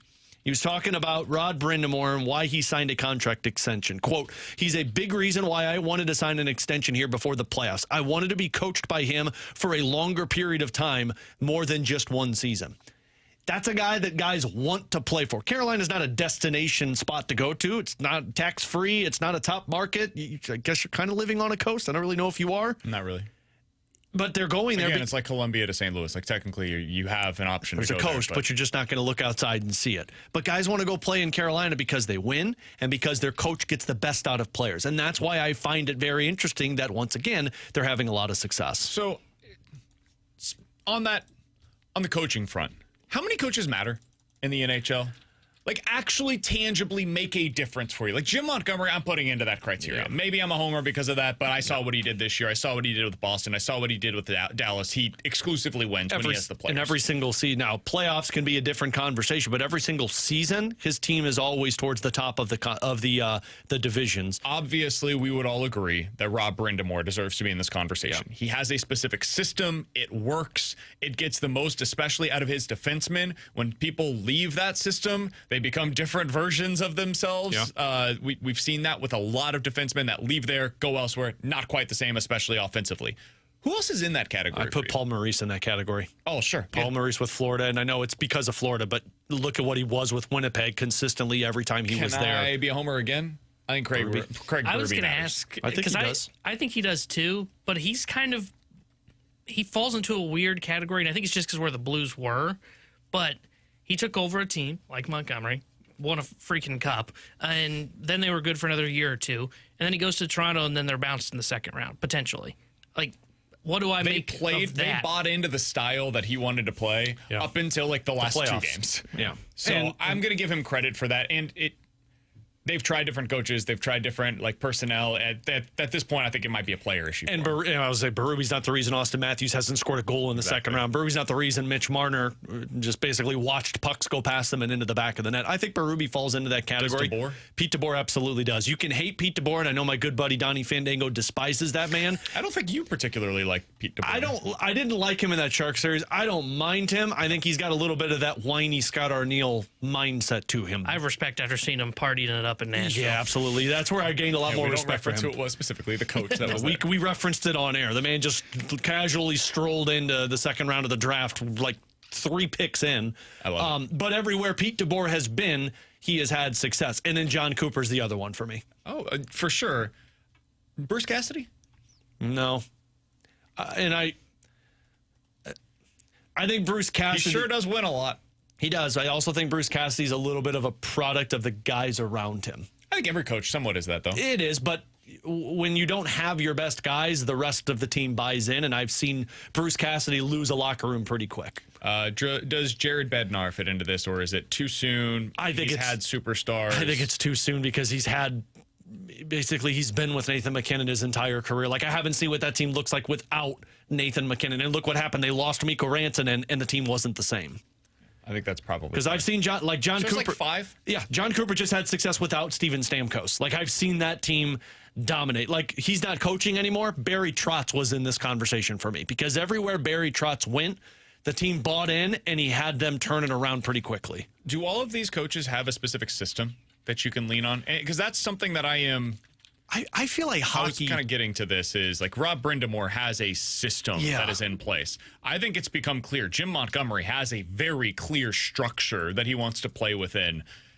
Cassidy, I think, fits that criteria. Yeah, Cassidy. Pete DeBoer does because Pete DeBoer has Maurice definitely has a style. Yeah, and Jared Bednar does too. I mean, his style is get the puck in, take a shot, win a faceoff, and then you're off in the offensive zone. McClellan has a style. It just doesn't necessarily work. Sheldon Keefe has a style. It just didn't necessarily work when everybody got hurt. But I'd love to go deeper into this with somebody who's smarter in hockey than I am because I personally feel like there's only a couple of systems you can do in hockey. It's not like you can switch things up that nobody's ever seen before because hockey's a pretty simple game. But I know for a fact, Rod Brindamore has a heavy focus. You were looking at the numbers earlier. Dude, it's crazy. A heavy focus on not skating with the puck. You're making passes, you're making plays. John Cooper has a heavy focus on shots from the blue line and bodies in front of the net. When you see something that is a trend to the point where you're last in the league at this specific aspect of your game every year, and it's not like a good or a bad thing, it's just a style of thing. They exclusively pass the puck out of the zone. They never have like defensive zone exits with the puck on their stick. Yeah. It's always a pass. And then entering the zone, this is something that has changed this year, and it's something that I really respect about Rob Brindamore is that he's willing to make changes to his system, although it did take a while for him to get here. They previously were almost exclusively a dump and chase team. Yeah. They would put the puck in deep, they'd get after it, and then they'd retrieve the puck, and that's the way that they would get their offense started. They have since changed that a bit, and now they are a team that will just carry the puck into the zone a little bit more. They're still toward the bottom of the league at that, but it's not 32nd the way that it has been in previous And a lot seasons. of that is because the league is a copycat league. Because at the time when he was a dump and chase, that's how teams liked to play. Dump and chase, it was the physical brand. Now you see more speed. Now you see more guys get a little bit more creative with the pucks on their sticks. Somebody mentioned Quinville. He might be a coach that matters. You'll find out. There's a lot of other stuff that comes along with this, but if we're exclusively talking about the hockey side of things, Joel Quinville in his career has been a coach that matters. Well, we'll see if that ends up being able to carry over to a team that might not have the talent that is necessary. Yeah, and that's where I was going to say you're going to find out because look at how bad the Anaheim Ducks have been for about 10 years. They've gone through a lot of different coaches. Quinville might come in and make the team a playoff contender. We'll say this about Doug Armstrong. Now, it's taken some time to get to these places at times, but he's really good at finding the coaches that matter. Like Ken Hitchcock. That dude mattered. I think Craig Berube obviously was one of the coaches that we're discussing here, and Jim Montgomery clearly. No, he's had his mistakes too. Like Mike Yeo, to me, but he moves on quickly. He does, and that's where I think it comes down to that inner circle he talks about. When you've got Al McKennis and Keith Tkachuk and Pete Chiarelli and Ken Hitchcock and Tim, when you've got these guys around you, Bob Gainey was around him for a lot of years, who of course was a Hall of Famer. Those are the guys that can also provide that guy makes sense, or no, this guy doesn't make sense. He's Alex and T-Bone. I'm BK. One's Got to Go is next here on BK and Ferrario.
Tanner Hendrickson here with a Sports Center update brought to you by Saliga Heating and Cooling. Cardinals back in action tonight as they start a 3-game set at the Kansas City Royals. 6:40 will be first pitch tonight. Andre Palante gets the start for St. Louis. Cole Reagans will be on the mound for KC. The Sports Update is brought to you by Saliga Heating and Cooling, a Daikin heating and air conditioning dealer.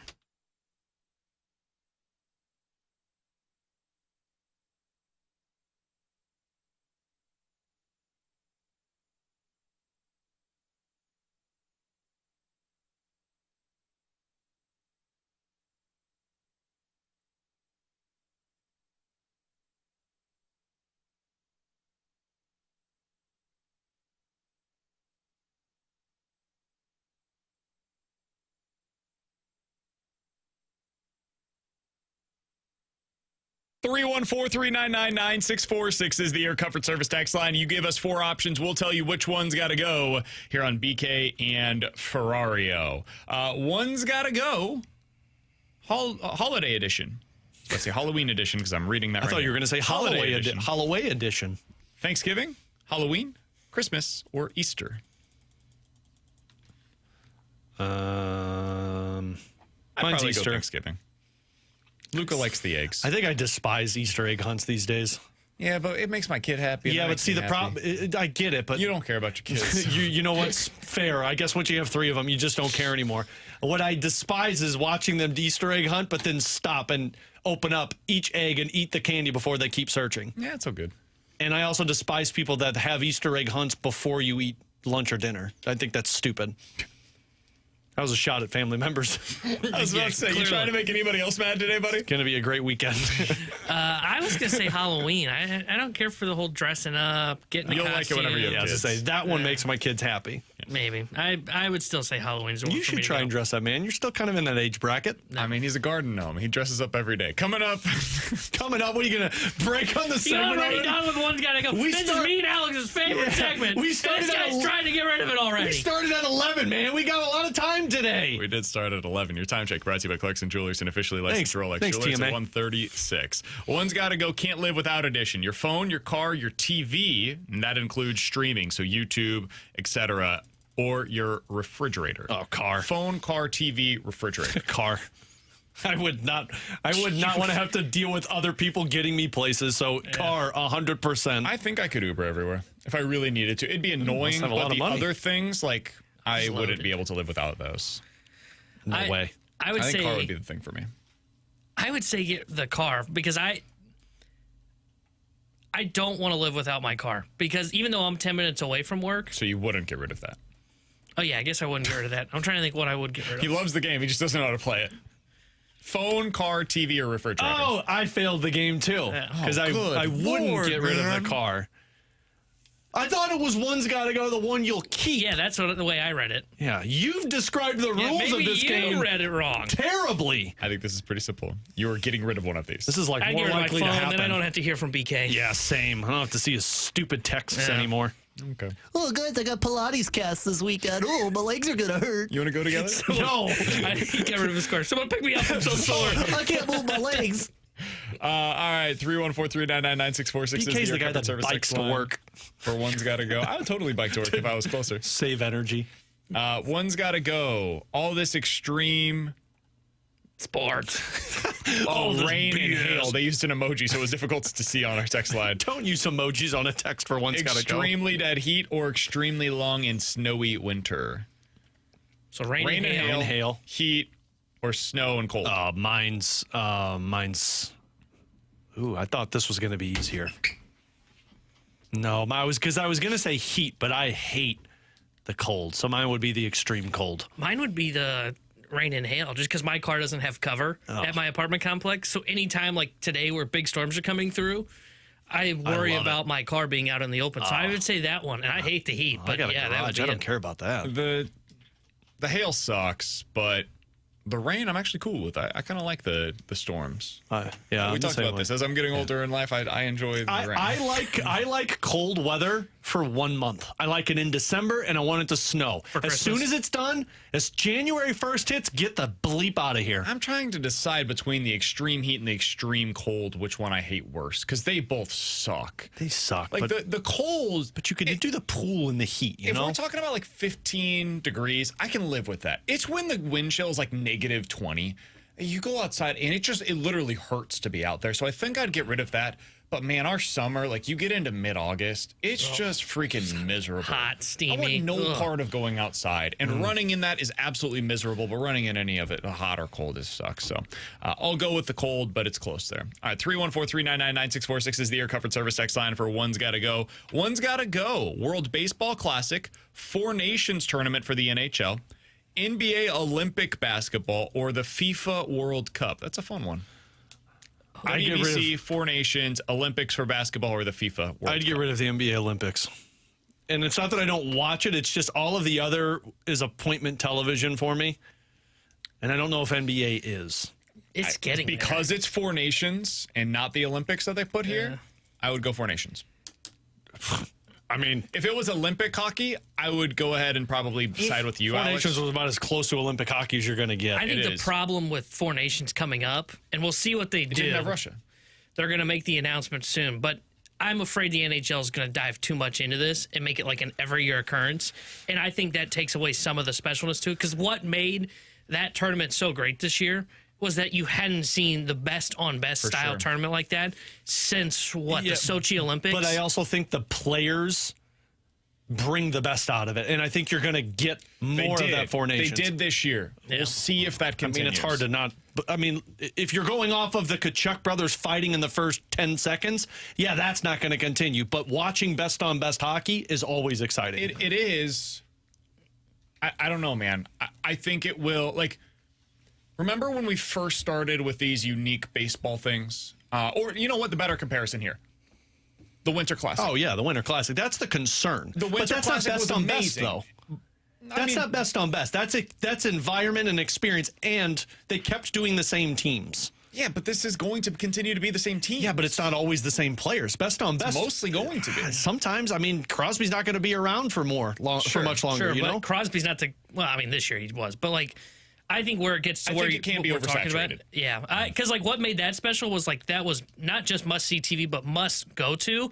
To your point on like the Winter Classic, and look, I get people still go to it, but it's no longer must see TV. It used to be like, boy, I can't wait to see the new place they're going to, and I don't feel that way anymore about the NHL Winter Classic. If the Blues weren't in it this year, I probably wouldn't have watched it. I'm just different on that because the Winter Classic is you're going with two teams, so you're isolating the fan bases, whereas Four Nations, you're going for best on best. I do agree with you on that, Alex. It is definitely different.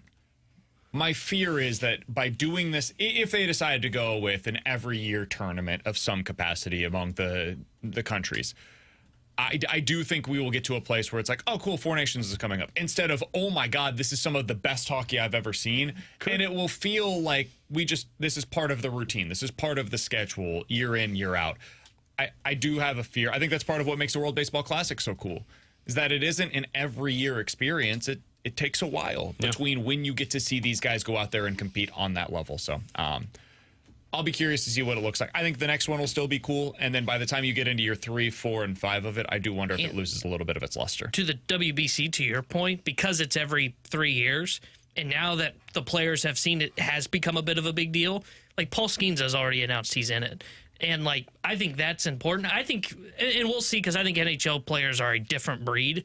But if you're like Connor McDavid, if you have to do this every year of, okay, we're doing a best on best tournament, and it's not like the All-Star game where it's like, okay, sure, it's a hassle. I got to be there. I got to do all the media.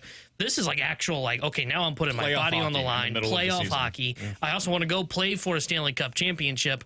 This is brutal. And if I'm being asked every single year to be in this kind of tournament, do that because of the Matthew Tkachuk lingering effect. But, I mean, I think guys will play. We'll just see what it ends up being. I think that we might see some lingering injury questions, and not just like injuries from that, but like overuse injuries, where you get into the playoffs and because guys have been going through this grind for 6 months, the NBA is going through this, I think, right now, where they have added these like in-season tournaments that are going on, and the season has been extending and extending and extending. Yeah, it's gotten boring.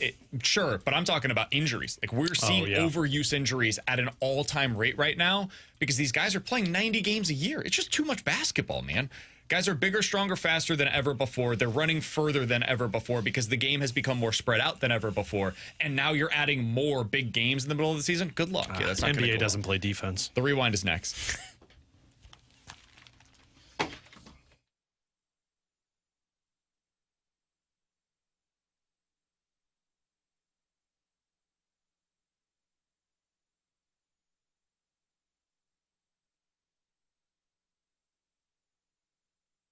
Alex Ferrario with you to tell you about Rhino Shield. The rain is coming in, the hail is coming in, so if you don't have the proper coating on your home, that is going to just continue to add to the deterioration of the exterior of your home. All of the moisture, all of the wind damage, all of the sun beating down on it, that takes a toll on your home if you've just got common paint. It's why you need to call Rhino Shield, because what they use is a product that is engineered to outlast paint. What you do is you set it and forget it with Rhino Shield's work. It's backed by a 25-year transferable warranty. It's 100% waterproof. It deflects 90% of the UV rays. And frankly, it gives the exterior of your home, your business, that brand new look. And go check out the tons of positive reviews over on Google+, like this one from Mary. The service that was received was outstanding. Appearance of our home is now the envy of our neighborhood after the application of Rhino Shield. It was beautiful. Darren made things so easy. I will be recommending Rhino Shield moving forward. Whatever type of surface you have, whatever exterior you have, Rhino Shield is the place to go. 877-25-RHINO. Tell them Alex Ferrario sent you. 877-25RHINO.com.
Alex and T-Bone, I'm BK. Be careful out there. It's getting dark suddenly outside. It looks like the BK's favorite time of the year. The weather not looking too great out there, so can't wait to go get my grass safe. cut.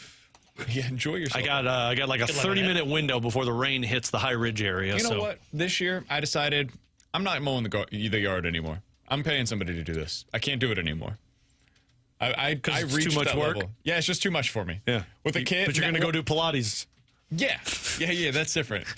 It's priorities, man. It is. Well, I mean, you can work your core while you're mowing. You just gotta you gotta tighten everything while you do know what it. really pisses me off though, Alex? Sorry, it really grinds my gear. They get it done in like 7 minutes. Well, they got those riding ones. They show up. They unload everything. One guy's got the trimmer going. The other guy's got the riding mower with this massive. You know what I hate about that though? They don't bag it.